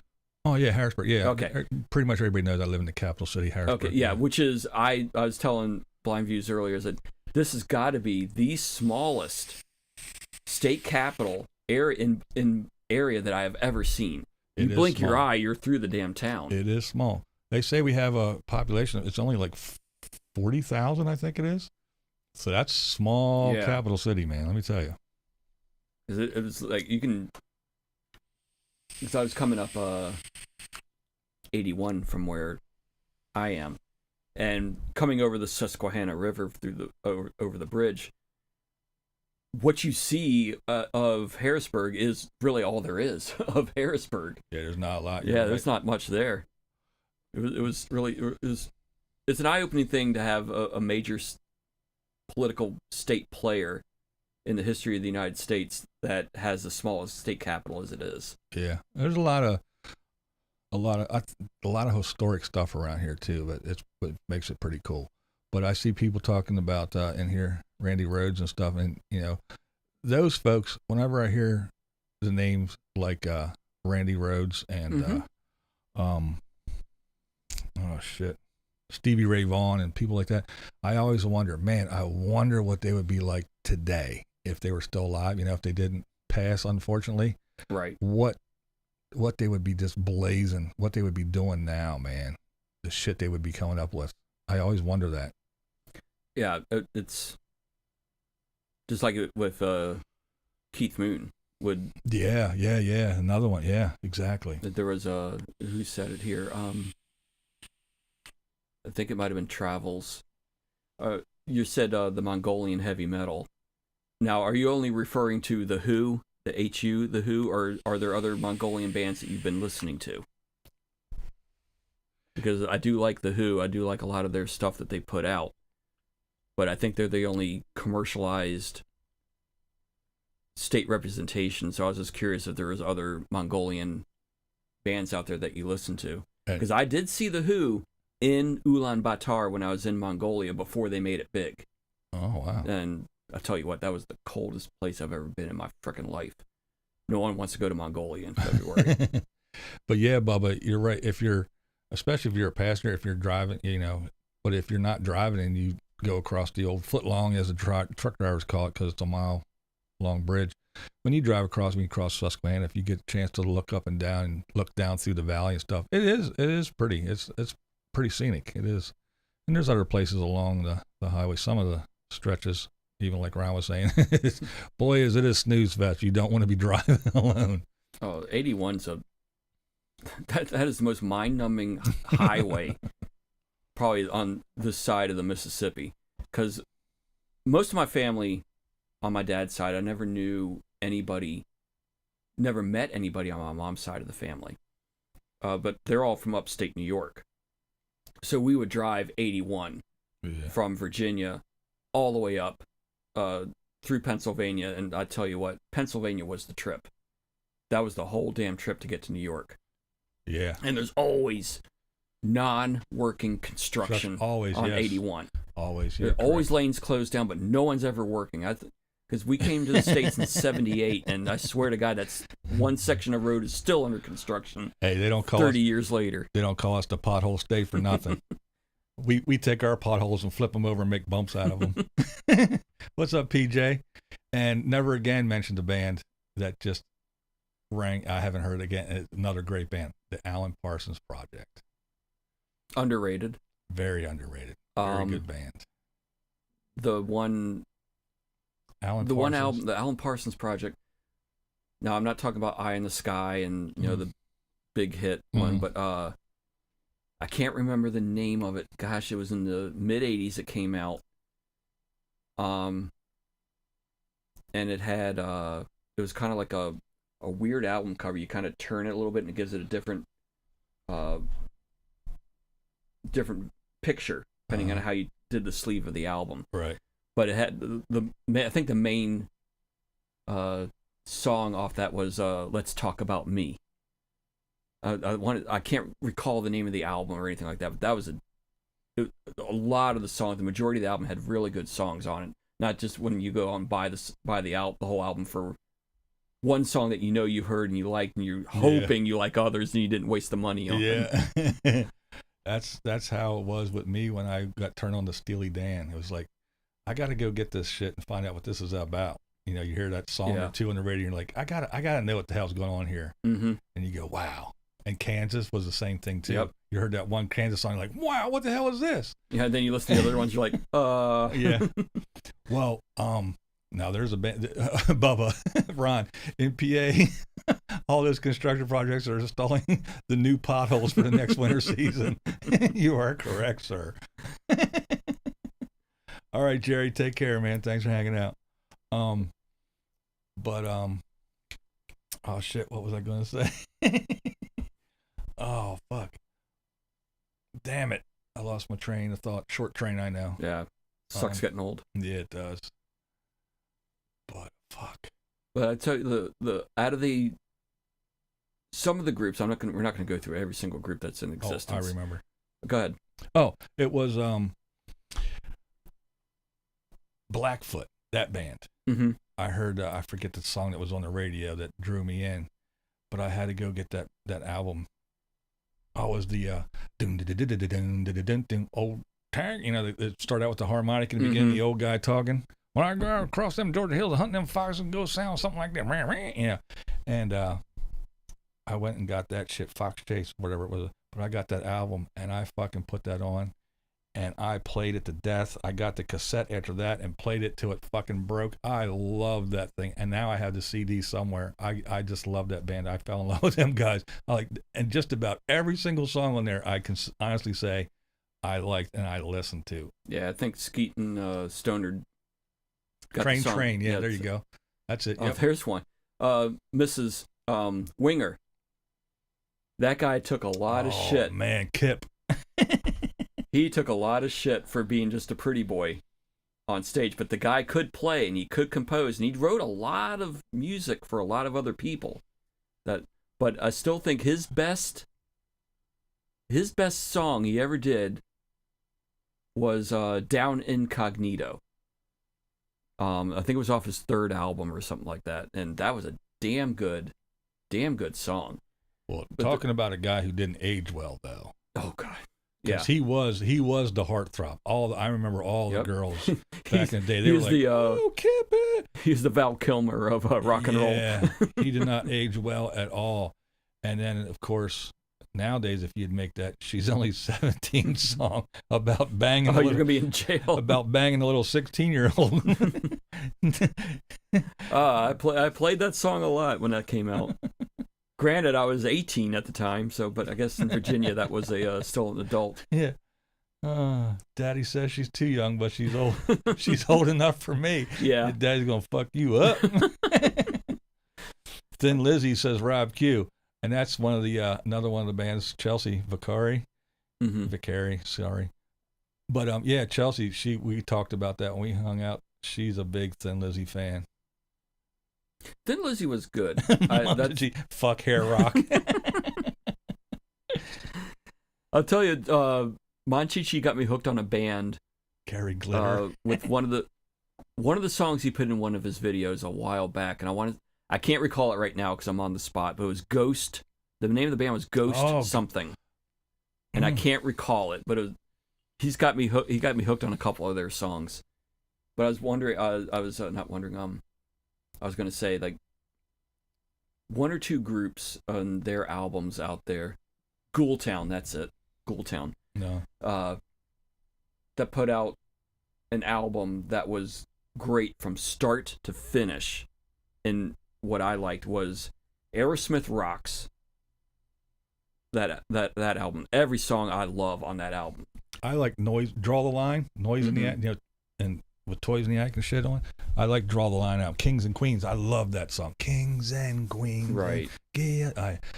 Draw the Line was good too. Yeah, I like that. I really like the Draw the Line album.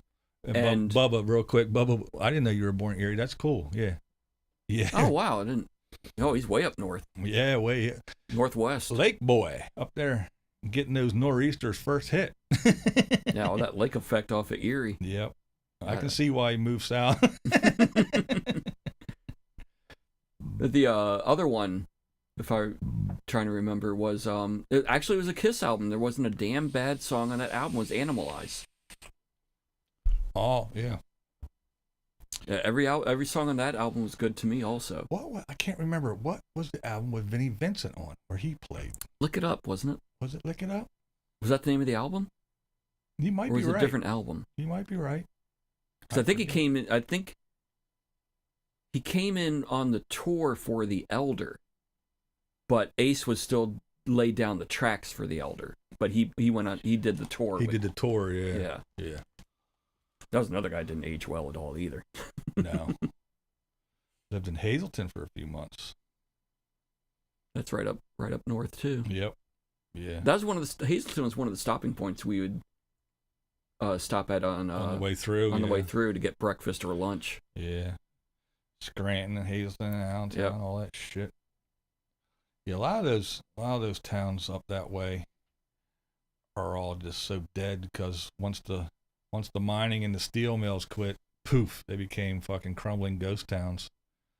Yeah, I was thinking of going back to history, and I was trying to get up this way north of here, but I still haven't figured out if it's really worth my time to do. I was trying to do something on the what was it, the Molly Maguires? Yeah. And that town area and all the things that what was going on with them in the federal government and things like that, or the state government. Yeah. But that's probably a footnote in Pennsylvania history. They're talking a lot about Gary Glitter. Well, not a lot, but some folks are talking about Gary Glitter in here. Yeah, that was B.B. King. He got arrested for all that child stuff in Tokyo, if I remember right. Yeah, I think you are right. Gary Glitter. 2 songs I think he did. Can't remember. Yeah, there's so many good bands though. You mentioned that while we talked about the one Crocus, man. Yeah. I really dug Crocus. I really did. I like that band.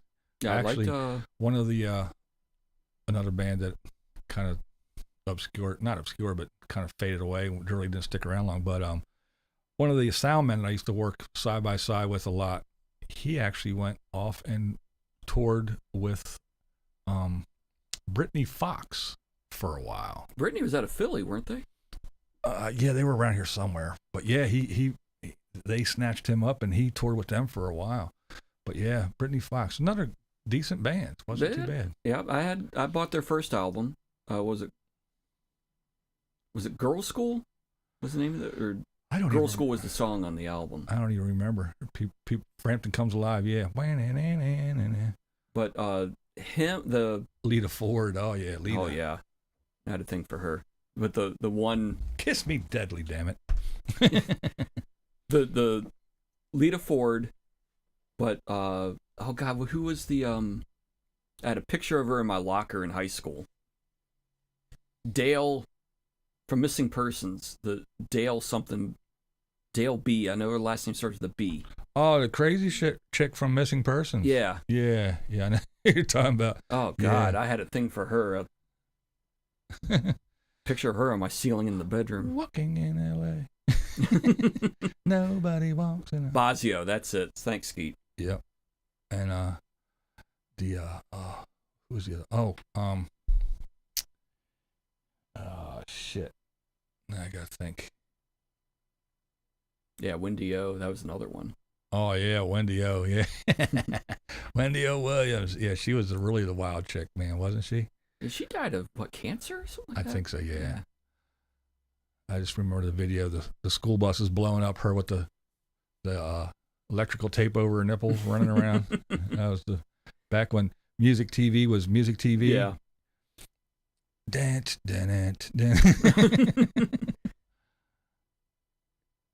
Doro. Oh man. Next Doro. page, PJ coming up with Doro from Warlock. There you go. I loved Doro, man. She was the shit. Joan Jett. Yep. Joan Jett. I had a story about Joan Jett. Doro was the bomb. She was awesome. Yeah, back in the early 2000s. Lorraine Lewis from Femme Fatale. She was. Oh yeah. She was the shit. Yep. But Joan Jett, huge in the 80s and early 90s. Chicks with chainsaws. Oh, who was that? I'll get back to it. They did Monsters Ball, but I can't remember the name of the group. It's a female duo, and they got like the growling voices, but I can't recall who they are at the moment. But Joan Jett in 2001, 2002 was playing the Fairfax County Fair. She was headlining the last night for the concerts, and my daughter is a big Joan Jett fan at that time.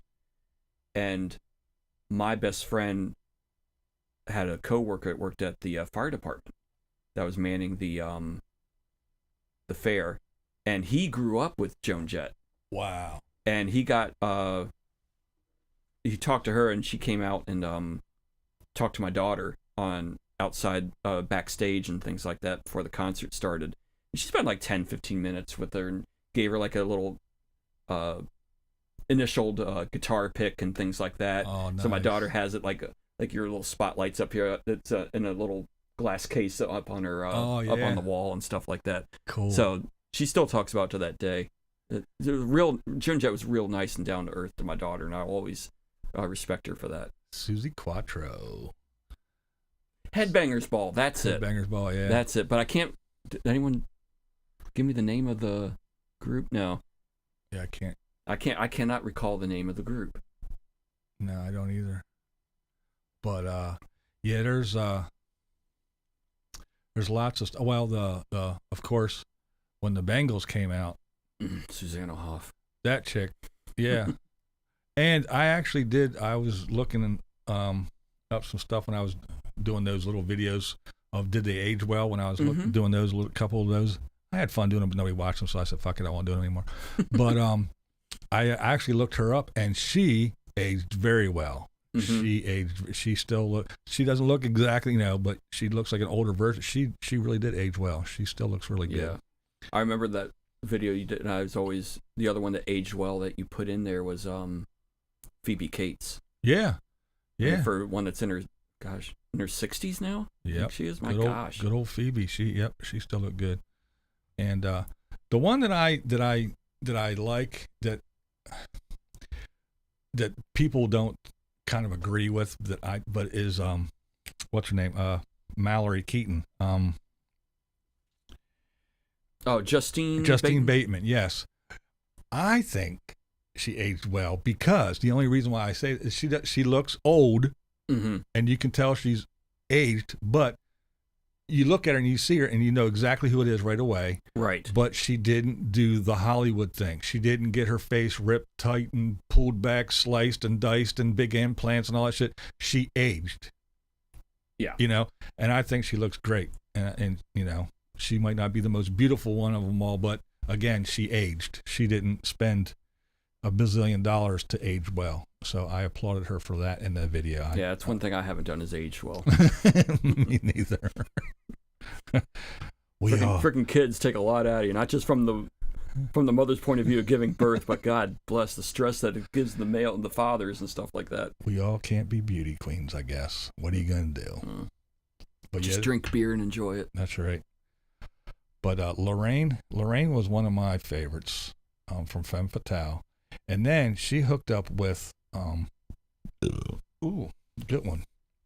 She hooked up with the drummer from Vixen, Roxy, and they formed a group called Rocktopusy, as a matter of fact, and just those two. It was pretty cool. I always liked Roxy too, and now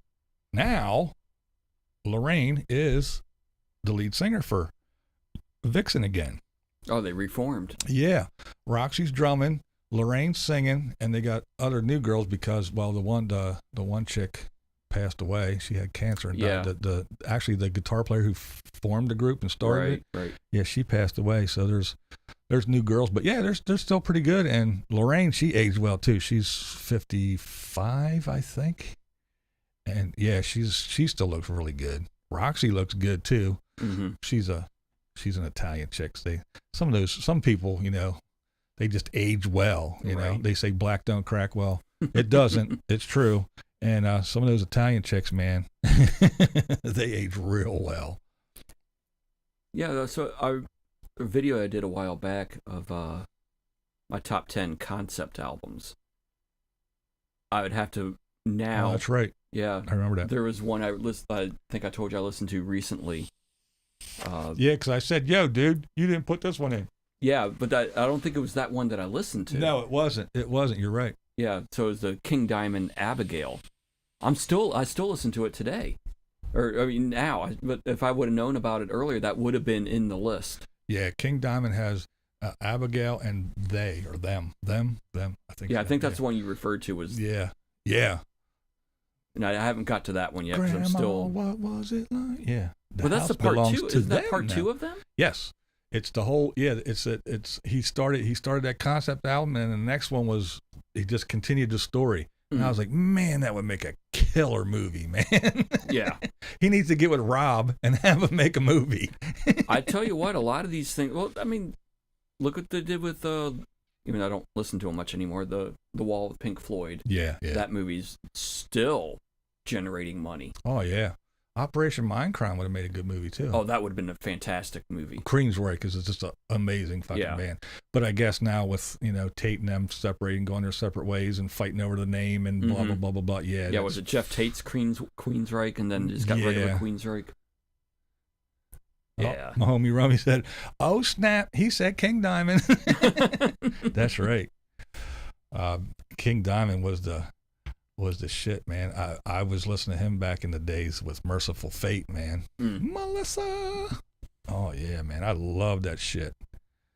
That was the shit. It all came out when I was, oh man, I don't know, maybe 18, 19, 20, somewhere in there is when Merciful Fate started, Metallica, and all that thrash metal fucking shit started coming out, and I was like, yeah. Yep. Oh yeah, man. Megadeth and Merciful Fate and Metallic, all the M's. Yeah. But yeah, it was Heart. Cool that was shit. Another. Heart's an amazing band. Band. Those ladies were awesome. Dream the Archer, I think, is my favorite by Heart. And I did see them on tour, the Bad Animals tour. And here's another sad story. One is is my girl Linda Ronstadt. I got to see her back in the heyday. Mm-hmm. Man, what a voice on that chick, man. It is so sad that she got sick and all that and can't, oh man, because she had an amazing voice. Oh, yeah. Was it she do the remake of the Roy Orbison Blue Bayou, or is it she made her own song with almost the same title? I can't remember. It probably was a redo. Because Roy was the shit too, man. Yeah. I mean, he doesn't get enough credit either. Oh, good old Roy, man. Yeah, who was it? There's a lot of them songs that people give other people credit for, and it was all Roy song, man. Mm-hmm. Roy was the bomb. But yeah, she had an amazing voice, man. Yeah, Molly just blurted out Melissa Etheridge. I liked her before she got big. I liked her first album. I liked her second one the best. And my favorite Melissa Etheridge song is You Can Sleep While I Drive. I love that song a lot. Sorry, I just read a comment. Oh, okay. Travel from Duda. What if Jesse's girl was Stacy's mom and her number was 867-5309? Stacy's mom has got She gets the trifecta on that one. That was a good one, man. I had to laugh. I'm sorry. I did. I read that and it just came out. I couldn't hold it. Oh, that was good. Good shit. Good shit. Oh, you're talking about I still cry with Blue Patsy Bayou Cline. Close. Patsy. Oh yeah. She's crazy. Who's that? The other Adam the Woo wannabe. Katie Lang did one of the best Orbison remakes. I think, yeah. She did a duet with him too, I think. That's another Canadian I couldn't get into is Katie Lang. Yeah. There's so much. I mean, when it comes to music, man, there's just so much. And I kind of hate it when somebody says, "What's your favorite band?" Oh man, it's like, "What's your favorite kid?" You know? Yeah. What's your favorite band? There's so many. I could just go on for days and days and days. That there's just I do have a favorite, an absolute favorite that doesn't matter what they put out, I'm there. But it's for a lot of you out there, it's a very obscure band. They're out of England, and it's Marillion. Oh, Marillion, yeah. I've liked them ever since the Fugazi album came out in '84 or something like that, and I've been a diehard Marillion fan. And I like both singers. I like Fish, and I like the Steve Hogarth one. They're all the same to me. I like all the material. But if anyone asks me who my favorite band is, I'll always say Marillion. Screw y'all, Benny Goodman rocks. It's kind of fun producing a video on the fly like this. This is kind of fun. I'm having fun doing this, believe it or not. All right, Sally, thank you. Something different, something new. Oh, it got me all to this. We'll flip back here again, change topic back to the person that can't be talked about. All right, Sally. It took me a while after watching him to put two and two together, but Dave used to be part of this, had a weekly spot on this radio station in D.C. This was back in the 80s and stuff like that, where they had the morning zoo, where they make all those weird-ass sounds and all the sound effects and stuff like that drive you nuts. Yeah. And, but he had a segment, I think it was a weekly segment on there that he would be on live with them. And the radio show was called Don and Mike, Don Geronimo and Mike O'Mara. And he would give out tidbits and insights into the A&R side of what's going on in radio and stuff like that around DC and stuff like that. And it took me a little bit to find out to recognize that's Camo Dave and Dave Hughes, being that part of the radio thing was the same person. Well, there's the one thing that I definitely cannot take away from the dude at all, and that is his fucking brain, that trap of a brain for his knowledge of radio stations. You can just about name any city in any state. WKOZ and blah, blah, blah, blah. I mean, it's that guy and that guy. I mean, he does know his shit when it comes to radio stations, their call letters, and who the big players are and all that stuff. He's fucking phenomenal with that shit, man. Yeah. And why he never did a channel about all that shit, I don't know, because I don't know. It amazes me. That was one of the things that I always enjoyed listening to him talk about, because he was just so knowledgeable about it, and I just can't take that away from the dude. Yeah, it's one thing I could never. Was it? Do I play the cowbell? I can play the fuck out of a cowbell. I might not be in time with the music, but I can play the hell out of a cowbell. That's right. Primus. Got a fever. That's right. And the only prescription is more cowbell. But I never understood. I didn't know that radio stations. Show you how much as a 4. Yeah. Radio stations east of the Mississippi River always start with a W. And I think all the radio stations west of the Mississippi start with a K. And I never knew the meaning behind that until he explained it one day, but I don't remember what the hell the meaning was. Yeah, same here. He is knowledgeable about that shit. What's up, Mellow Nomadic? Yeah, so many things, man. It's like, ooh. Got to roll. All right, PJ. Rolling. Oh, rolling horse balls. What's up, man? How you doing? But yeah, it's just, it amazes me. It truly does. That again, you could just say, you know, somewhere in fucking, you know, Harrisburg, Pennsylvania, and he'll just spout off, man. Yep. You know, he knows the call letters and everything. It's amazing. I don't even fucking know that shit for my local area, and he knows it for just about the entire country, I think. He's a radio savant. He is. Definitely 346. Rain Man. Definitely 346. Time for Wapner. WKBC in San Francisco. Definitely time for Wapner. Rain Man of radio. Oh, shit. All right. So does anybody have any questions for me or anybody or anything? Yeah, man. Good stuff. Stuff I might be able to answer. Oh, how's Roland doing? Let's see. We got Bubba's talking. I haven't seen Roland around for a couple of weeks. I did catch his drone video about a week and a half ago, I think it was. Bubba says KDKA and Pittsburgh, KYW Philly, WOR Desmond, Des Moines, sorry. Exceptions. Oh, no shit. Now Bubba's talking all this mess. Like, he know what he's talking about. Vacancy, adventure, meaning of life. Watch Monty Python movie. That explains it all. Yeah. None shall pass. What is the speed of a north traveling swallow?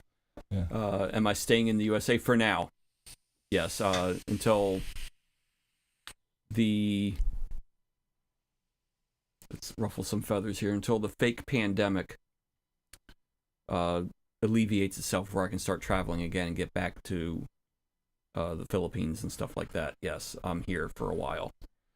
And don't get me wrong, Rummy, I'm sorry, Rummy. This is my third. We had like 1.5 while we were talking before, and then we came on here, and I 1.5 more. So yeah, it's my third. Not getting wasted or anything. Yes, Ox, I am. I do have a house over there, and but I can't get there because of the travel restrictions. Now, yes, there is. Yes, there is a pandemic. Yes, I do believe that people with underlying conditions should be treated. But if you're a healthy individual, 18 to 55, I think that you should be. Do the countries have a right to test you prior to traveling? Sure. But I think the whole world is devolving economically, and they need to open things back up, or it's just going to all fall apart. Whether you're vaccinated or not. If you're healthy, just live life like you should. But if you're going to be around people with underlying conditions, yes, please take precautions. That's just me. But yeah, the media is trying to blow this thing way more than what it is. Cat Kankin says, Ron, what made you visit BV? We were talking about this probably for a good year on doing it. Just the schedules never jived, and then the pandemic hit, and it was like everything went to shit, and so everybody was kind of like, no, we're not going to do that now, and then you stay away. He caught the heebie-jeebies, and didn't want to come around here. How do I love the Philippines? Oh, that's where I was born, Mello. I was born in the Philippines and lived there for quite some time before coming here. I first went back there for the first time 4 or 5 years ago was the first time I've been back, and it felt like I never left. And that's where I'm going to be, and that's where I'm going to turn into a skeleton, sitting in my hammock with a beer in my hand, turn into a skeleton with other skeletons in grass skirts and coconut bras around me. Sailing with Vampires wants to know, what does the inside of BV Studio smell like? Actually, it's fine. You see them vape all the time, but it's the citrus type of thing where it's normally, because I can't stand cigarette smoke. I can't stand it at all. Vape I never had a problem with, and actually it's like Lysol. I'm going through a meadow of poppies and stuff like that. Actually, since I stopped smoking, I'm not real fond of cigarette smoke smell either. I tolerate it because I promised myself I am not going to be one of those assholes that when I smoked, it smells. I wasn't going to be one of those. So I do tolerate it when people smoke. It's not a problem. But yeah, I don't like it anymore. And but yeah, the vape is one good thing about the vape. So depending on what you're smoking or vaping or whatever you want to call it, yeah, it doesn't smell bad. It could smell like cookies and cream. It could smell like some kind of fruity punch. It could smell like, Trix cereal, whatever depends on what you're vaping. But it usually smells like sweaty ass in here because this little room, it does get hot. I close the door so, when people are walking back and forth through the house, and the bathroom's right over there. And so people do go by this door. So I do close the door. And it is a small room, and you get one person and then their body heat and these lights and everything on in here. It does get warm, and now with an extra body in here, right now, it says it's 79.2 in here, and the heat is only set to like 68. There's a lot of equipment in here. There's a lot of shit going on, turned on, running, and so. See, Kat, Ron, how long are you staying, I assume, and will you be doing, staying as in staying here or till I get back on the road with travel? Right now I'm still waiting on countries to open back up to where I'm allowed to travel back for work. So I am here. I'm still trying to sell the house. God, that's been a freaking disaster. And move closer to work, because right now I'm about 74 miles one way driving into work. And so vlogging I don't really have time for unless I'm pulling a double shift the next day, so I stay at a hotel, and then if I do vlog, it'd be from the hotel. But I don't really live stream that much. I got a lot to say and stuff like that, but I gotta kind of watch what I say in a way until I'm fully retired. And contrary to popular belief, live streaming isn't as easy as some people may think.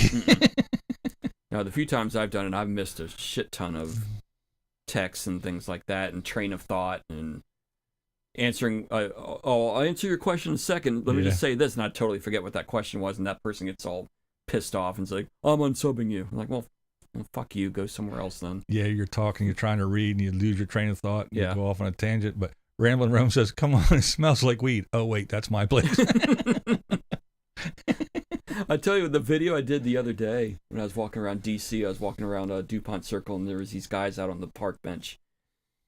You could smell the weed that they were smoking from. I heard you mention that in the video. 50 to 100 feet away. Even where I took the video from when I panned around, I was like, whoa, look at it, it's so green.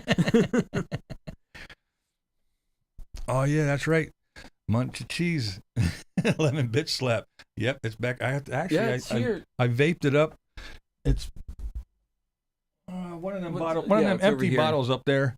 I got to mix it up because I vaped it down. It is some good shit. Yeah, that was That was I was mixing live one time, and Munchie and some other folks, they were saying, put a little bit of this in, and I would give you some choices. Do you want to do this? Blah, blah, blah, and 3 or 4 choices, and wound up this really cool lemon fucking and Bavarian cream and some other, I forget what all's in it right now.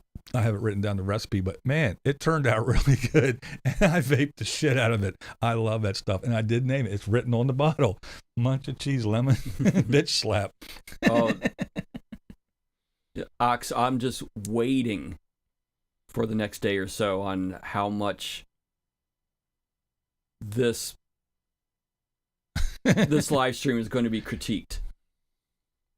If you know what I mean. There's going to be a lot of things that we're going to be taken out of context. There's a lot of things that is going to be spliced together to make it sound totally different. It's going to be, I got a feeling it's going to be a shit show. But we'll see. It should be a fun shit show to watch. Yeah, I'm sure everybody has some kind of opinions. It was the same thing when I did the little, it wasn't live, but when I did the interview with Cat Strollers and Patreon, who we all know now is Supreme Leader. But yeah, that didn't go over too big with some folks either. But well, you got to remember. C'est la vie. And real quick before you start, I just want to remind everybody, Van City Adventures did mention it. Yes, Van City Adventures. I believe, what is it? Let me look. I do have a note right here. Oh, that's right. The 26th, Friday, the 26th at 8 p.m. Eastern Time. I will be over at Van City Adventures channel. He will be interviewing me. Thank you for that. Go ahead. Yeah, so I was going to say, well, Kat, I'm heading back home after we're done here. Just here for the day. But Roland, you missed the you missed the bigger. We talked about BOYT earlier in the stream.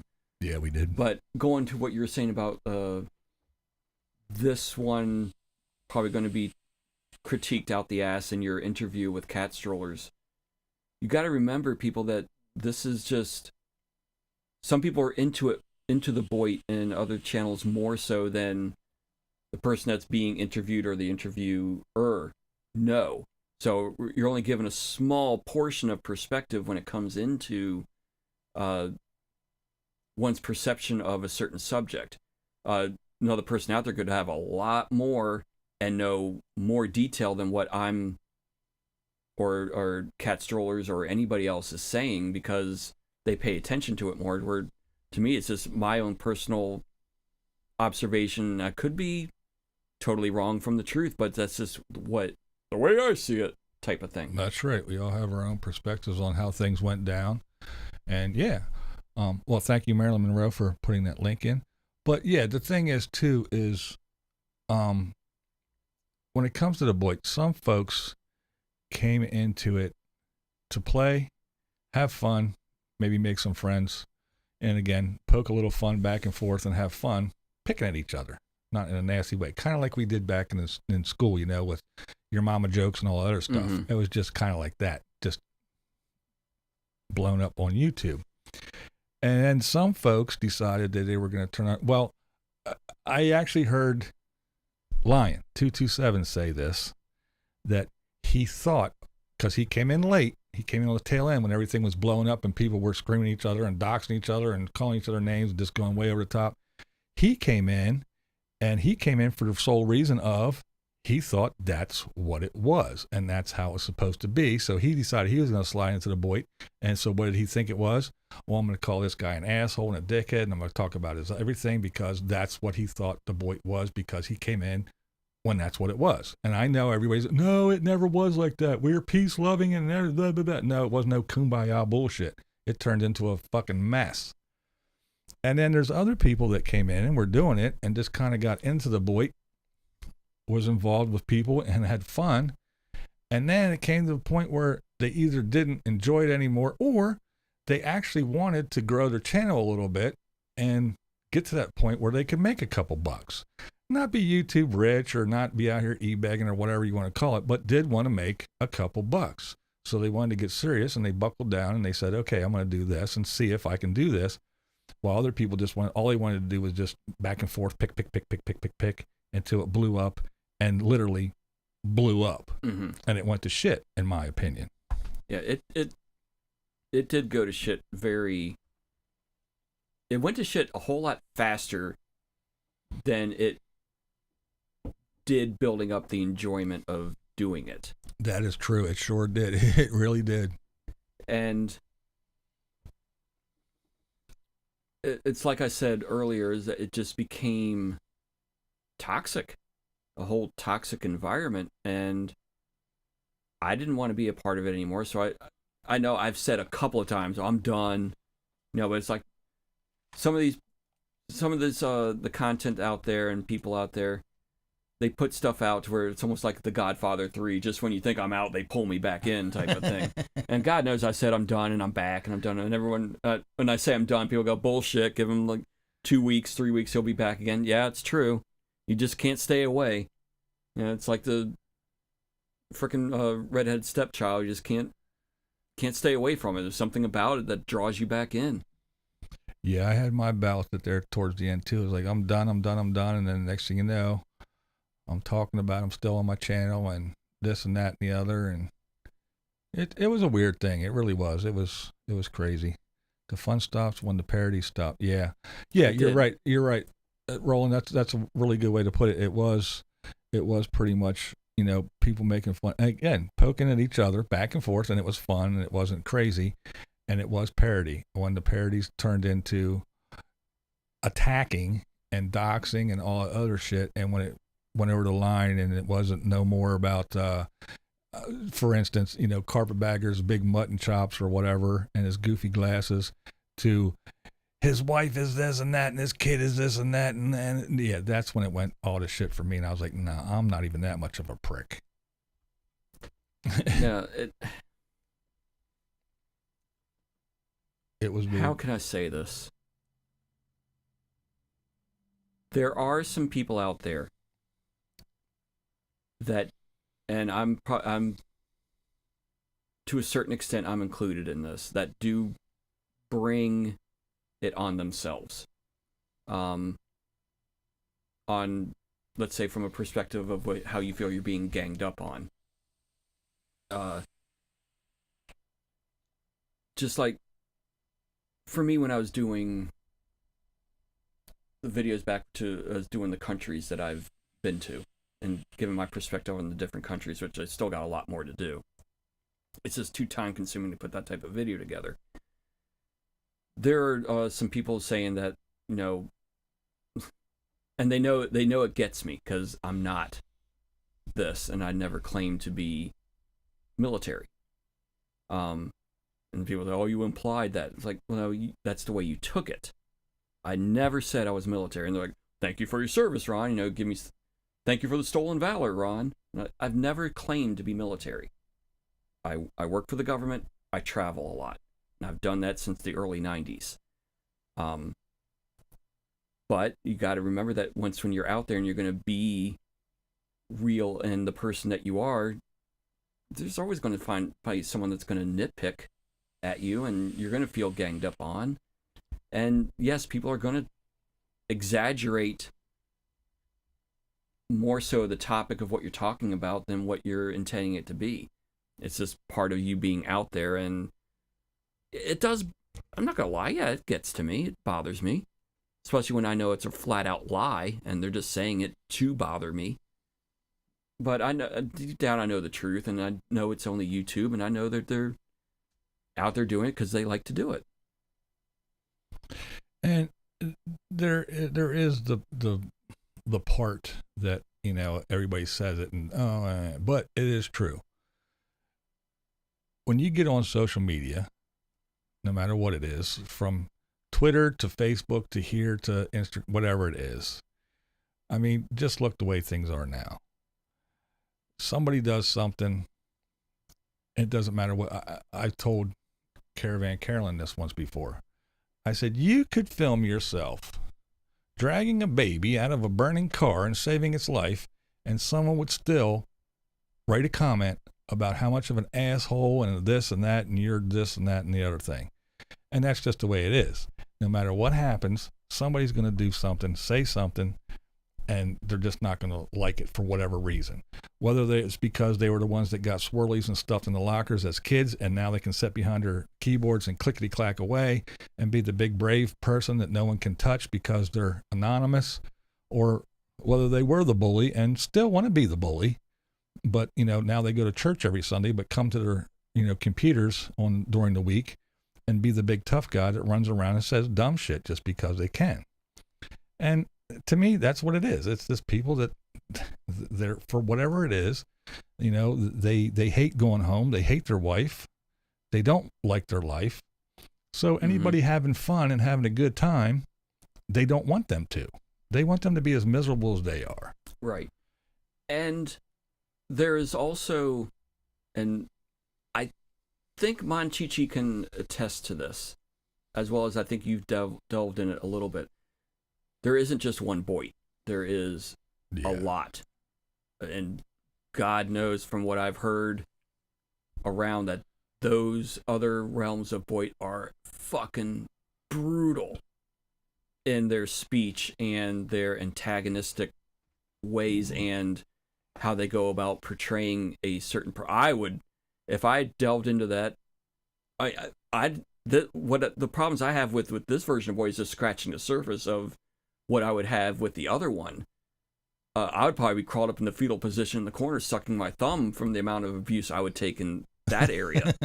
Good God, that you want to talk about some nasty people. I've never observed it yet because I don't know a lot of the channels to go to even get a slice of that pie to see what it's like. But I heard it's out there, and it is a lot more. Alternate universe BOYT is rolling. Yeah. Yeah, I heard the very brutal people. Well, hey, man, let me tell you. BOYT ain't got shit on some of these little old ladies. Let me tell you.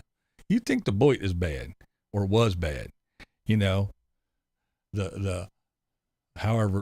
age range, the folks that are running around doing these little old ladies, 60, 70 years old, these ones that get on like Glenda Sully and other people, and these little old ladies that will make a hate channel about Glenda Sully or some other person. They make these hate channels just about these people, and they get, I'm talking hundreds of thousands of views, or 70, 80,000 views, and all they do is just talk shit and trash someone.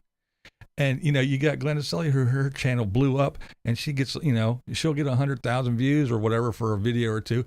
And these people get just as many, if not more, for having a hate channel for her. And They're little old ladies, man. They ain't little thugs. They're little old nasty ass ladies, and they have foul mouths, and they say some horrible shit. But they have the time in order to, because they're old and retired, they have the amount of time to invest in doing a little bit of research and making that little bit go a long way for their benefit. Yeah, they do. They're brutal, man. I'm like, damn, Martha. Gertrude's on a rampage, man. But yeah, that shit is funny to me. But that's what it is, man. Hate, people love that shit. Drama, man. And it's true. I found it here on this channel. And a lot of people, they were like, oh, his channel's fucking bullshit, blah, blah, blah, blah, blah. It used to be good. It used to be good when? When I was saying Nomadic Fanatic is this, and I made little parody channels of him riding, yelling Morgan, and dumping the thing, and I'm a locker in the basement. That's when I was good. When I was talking trash about this person, when I was bad mouthing that person, I was good. And then as soon as I said, hey, go check out this channel, really good channel. He does a very good job editing this. His music beds are awesome. A very good channel. Go check it out. It's really good. Oh, you suck. And that right there is why. And just like Camo Doug, the one we shall not speak of, he always says, I got to watch these channels that are oddly compelling and drama filled, because it's all about the drama. And that's what it is. People go over there to hear him say and bash and talk shit and everything else. But, and say, oh, go to Aja's COVID Acres and this and that and talk about, and talk about all these people. And that's what's all good, because it's drama. They don't want to come over here and listen to me talk about, hey, go check out this channel. They did a really good video about this. That's boring bullshit. It's got to be drama or hate filled. And that's when everybody started saying, oh, your channel sucks now. It used to be good, because I'm not talking shit. I'm not talking hate on anybody anymore. And that's plain and simple. Oh, yeah. Drama gets the views, and rants get the views. The most views I had on mine was probably 2 years ago when I was going off on who the hell was I? I was going off on a lot of people back then. But can't keep track. I can't keep track. It was what the hell was his name? He used to be an adventure person, or a site person, a destination person, and he went like 24/7 paranormal. Oh wow! I think his name's John. I can't remember what the channel was, and I was like laying into him, like, you know, of all the bullshit when it comes to the ghosts, and like, oh, did you see that? Whoa, did you hear that? No, I didn't see or hear shit, because your camera and audio is shitty, and you're just trying to, you know, play off people's. He was like the John Edwards of YouTube, and I mean, I don't get many views. I'm probably good for 50 for any given video on average. But that one, where I was going off, and that got me over 600.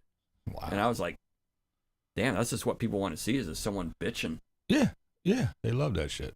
They sure do. It's no secret, no surprise. But hey, you know, well, I'll say, you know, Roland, I'm subscribed to his other channel, his drone stuff. One, yeah. You know, it's a good channel, it's good stuff, but is it going to take off and go crazy? Not unless you're flying low and running into people's heads or dropping napalm on them. No, it's not gonna, because people want to see the drama and the crazy shit. Yeah. I don't personally care what people say, sticks and stones. Respond and be done with it, and that's my motto. It's true. I mean, perfect example for me is I pumped out probably 4 or 5 videos in 1 week, which is very out of the normal for me to do. But a lot of that stuff was against one person who I won't mention. And you can go check it out if you want. But it's the attention that he is wanting, because he is banned, like blocked everywhere. And he's got to make multiple different accounts just to get inside a channel to leave a comment. But everyone was just telling me, and I was getting emails from a lot of other people who were like, you know, why are you wasting your time? Just block him and be done with it, which I ended up doing the other day, because he started going after people in the comments also. And I was like, oh, this is done. I've given you multiple opportunities to be normal, and you don't know how to be normal because you only got 2 brain cells in your fucking head. Yeah, he'll never be normal.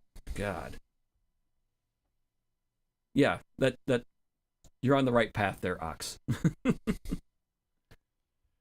Yeah, there's some people that, yeah, I mean, I was a nobody until I spoke to Sightseeing Sally. Then I was horrible. I'm just trying to do this, and I'm doing that, and I'm horrible, and I'm this and that, and blah, blah, blah, blah, blah. And he's going to start making videos about me. I'm like, whatever, dude. I mean, whatever's in your small little warped, melded up brain, go with it, run with it, make some videos. You know what? It's not going to affect me, though, because I'm not watching your silly ass, so I don't know what you're saying about me. Yeah. Sally's good. That woman is a freaking genius. She is a lot more than what she depicts on her videos. Outside that, if I went up a Jeopardy against her, I probably would be in the negative numbers, and she would be like plus 5 million. That woman is highly intelligently smart. Why did she wait a minute, drone? Napalm? I have an idea now. But yeah, Ryan and I were talking about this before when Sally was here and spent the day with me, and Mrs. BV chauffeured us around, and we went and saw some things around the burg here. She is an awesome person. Very awesome. She is the delight to speak to. and as Ron alluded to, she is very intelligent. She is no slouch. Very pretty. I mean, she is a great person. She really is. And anybody that gets the opportunity to hang out with her and talk to her, definitely do not pass that up. She is a super, super person. And the same goes for Lola. Spending time with her, another great, down-to-earth sweetheart of a person. And, yeah, you do, fortunately, amongst all the bullshit, you do meet some really good people that you can truly call a friend here. It is far and few between. You know, you got people you call friends, but they're really like a YouTube acquaintance and stuff like that. But there are a few that you can truly call friend and that are really, really super awesome people amongst all the assholes and douchebags and dildos and you know, all that good shit. I thought Mrs. BV said no more in-studio guests. I bribed her. Yeah. I gave her money to go shopping. It was, yeah, she said that back when, after the Stingray incident, she was like, nobody's coming. Yeah, so I kind of eased her into it with Sightseeing Sally and Lola. We had two nice ladies here who kind of, she said, okay. And I said, this one is, Ron, we're gonna try a dude now. He works for the government. He can't be all bad. A little bit. He's not real bad. He passed all the background checks and works for the government. He can't be too bad. You just got to remember it's a guilt thing. If you don't feel guilty about it, it's not going to show up on a poly. That's right. That's right. As long as you don't squeeze your ass when you're sitting on that metal plate. People forget about that. They worry about the ones that are wrapped around here and around your arm and everything on your fingers. They forget about that plate you're sitting on. Squeeze mine so tight I can make diamonds out of coal in mine. Yeah. Yes, Marilyn Monroe. Yeah, that's right. Because Lola was here and spent the day with me, and then we went to Unabassist's house and did a live stream from there and had some fun. And yeah, the next day she took off and went down and she met up with Marilyn Monroe and Glenda, right? Wasn't Glenda Sully and Marilyn Monroe that she went down? Really cool stuff though, yeah. Roland says, I met some great people. That was worth it alone, regardless of the BS. Yeah, you do got to weed through a lot of them, though. In my experience, hopefully it wasn't the same for everyone, but yeah, it's all crazy. But I did want to get Ron's take on things for the BOYT because again, I kind of like slid out and don't know what anybody's doing anymore. Every once in a while, you hear someone say about, "Oh, did you see what Vlogger Puppet said?" Or did you hear what Demonic said about this? Or did you hear what? And I'm like, no, I didn't. I really don't. Try to just distance myself. And I know that Ron still sees some and watches some people and knows what's going on. So we talked about that earlier. That's why I wanted to talk to him about that shit. And we talked about Camo Doug, good old Dave. You know, we don't agree on some things. We agree on other things, and that's not a problem. And I did mention that in an earlier stream. I said that, you know, Dave was talking in a video, talking about how some of the nomads shun some of the other ones when they find out that they left a comment that was nice or they watched Dave. And I think that's kind of dumb and childish. I just wanted to say and reiterate that, you know, Doxinator's in here, Camp Goer One's in here, Rockford's in here, and they're all big supporters of Camo Dave. Some of them give him money and everything, make stuff for it, and it's not a big deal. I don't care.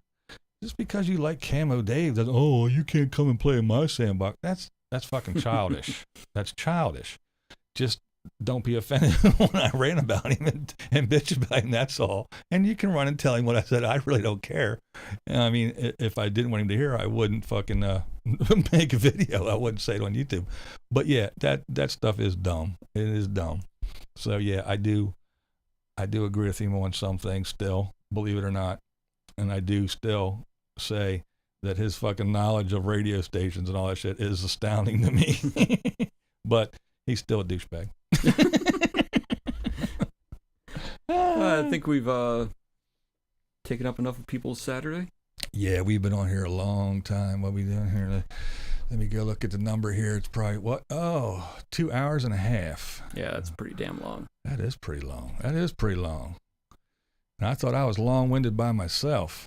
But apparently, I get somebody else in here and just can't stop yabbering. Get two people with a vast wealth of useless knowledge. They can ramble on forever. And that's what I always say. You guys sit here and listen to me babble on endlessly about absolutely fucking nothing. Well, I thank you all, and BV, I thank you for inviting me up. Well, so I enjoyed your BOYT content. I had fun back in the day. I did have fun back in the day when it was all fun, like you said, Roland. It was fun. I enjoyed your stuff. You did some really cool stuff too. And Ron with his non-BOYT contribution of not just making the parody videos, but running around. I always used to make fun of Ron. I say, I've always fucking come over here and watch your videos and always learn something, whether I want to or not. And his running around telling history stuff, I just enjoy that shit. So yeah, I know history's boring for a lot of people, but I try to do it from a perspective that hasn't been tackled. So I try to do the best of visual type of thing when it comes to them. Like, imagine there's this, but I also like to take videos from a what if perspective. What if this didn't happen? What would have been the outcome for the future? The type of thing. Yeah, it's interesting stuff. But it was nice to have someone in the studio here live, someone that I could reminisce about the BOYT, the good old days when it was fun, and to catch up on what's going on now, because I have no idea. And it sounds like I'm really not missing a whole lot. Not really. It's dead. But it was fun, and we talked about music and all kinds of stuff. I had a good little chat. I enjoyed it. I enjoyed myself. I enjoyed having the guests. I hope you guys had fun too. I really appreciate everybody coming in and hanging out with us and spending a little bit of their time, well, too much of their time. Go get some dinner. Hanging out with us on this special Saturday live stream from BlindViews. All right, guys, you know how we do it here. May all your babies be born toothless and naked. Don't let your meatloaf. Blind viewers are fucking awesome, and I should know because I'm BlindViews, and that's the way I see it.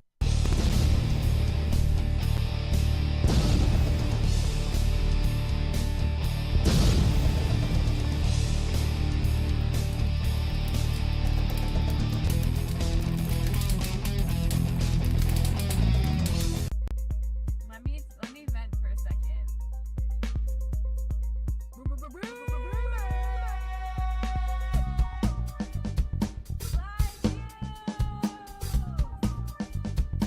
Unabassist is in the house. SKU boys, damn beats. Yo yo.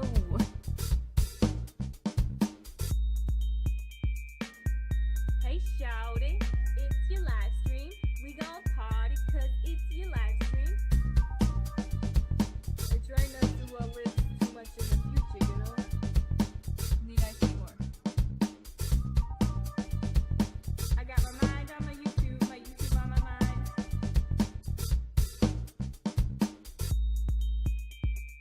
Every day I'm buffering.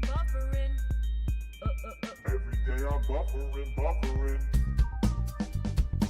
My blind views. BlindViews says it's an iced coffee straight from the McDonald's. Who let the trolls out? Who let the trolls out? I know you smelling that hair, girl.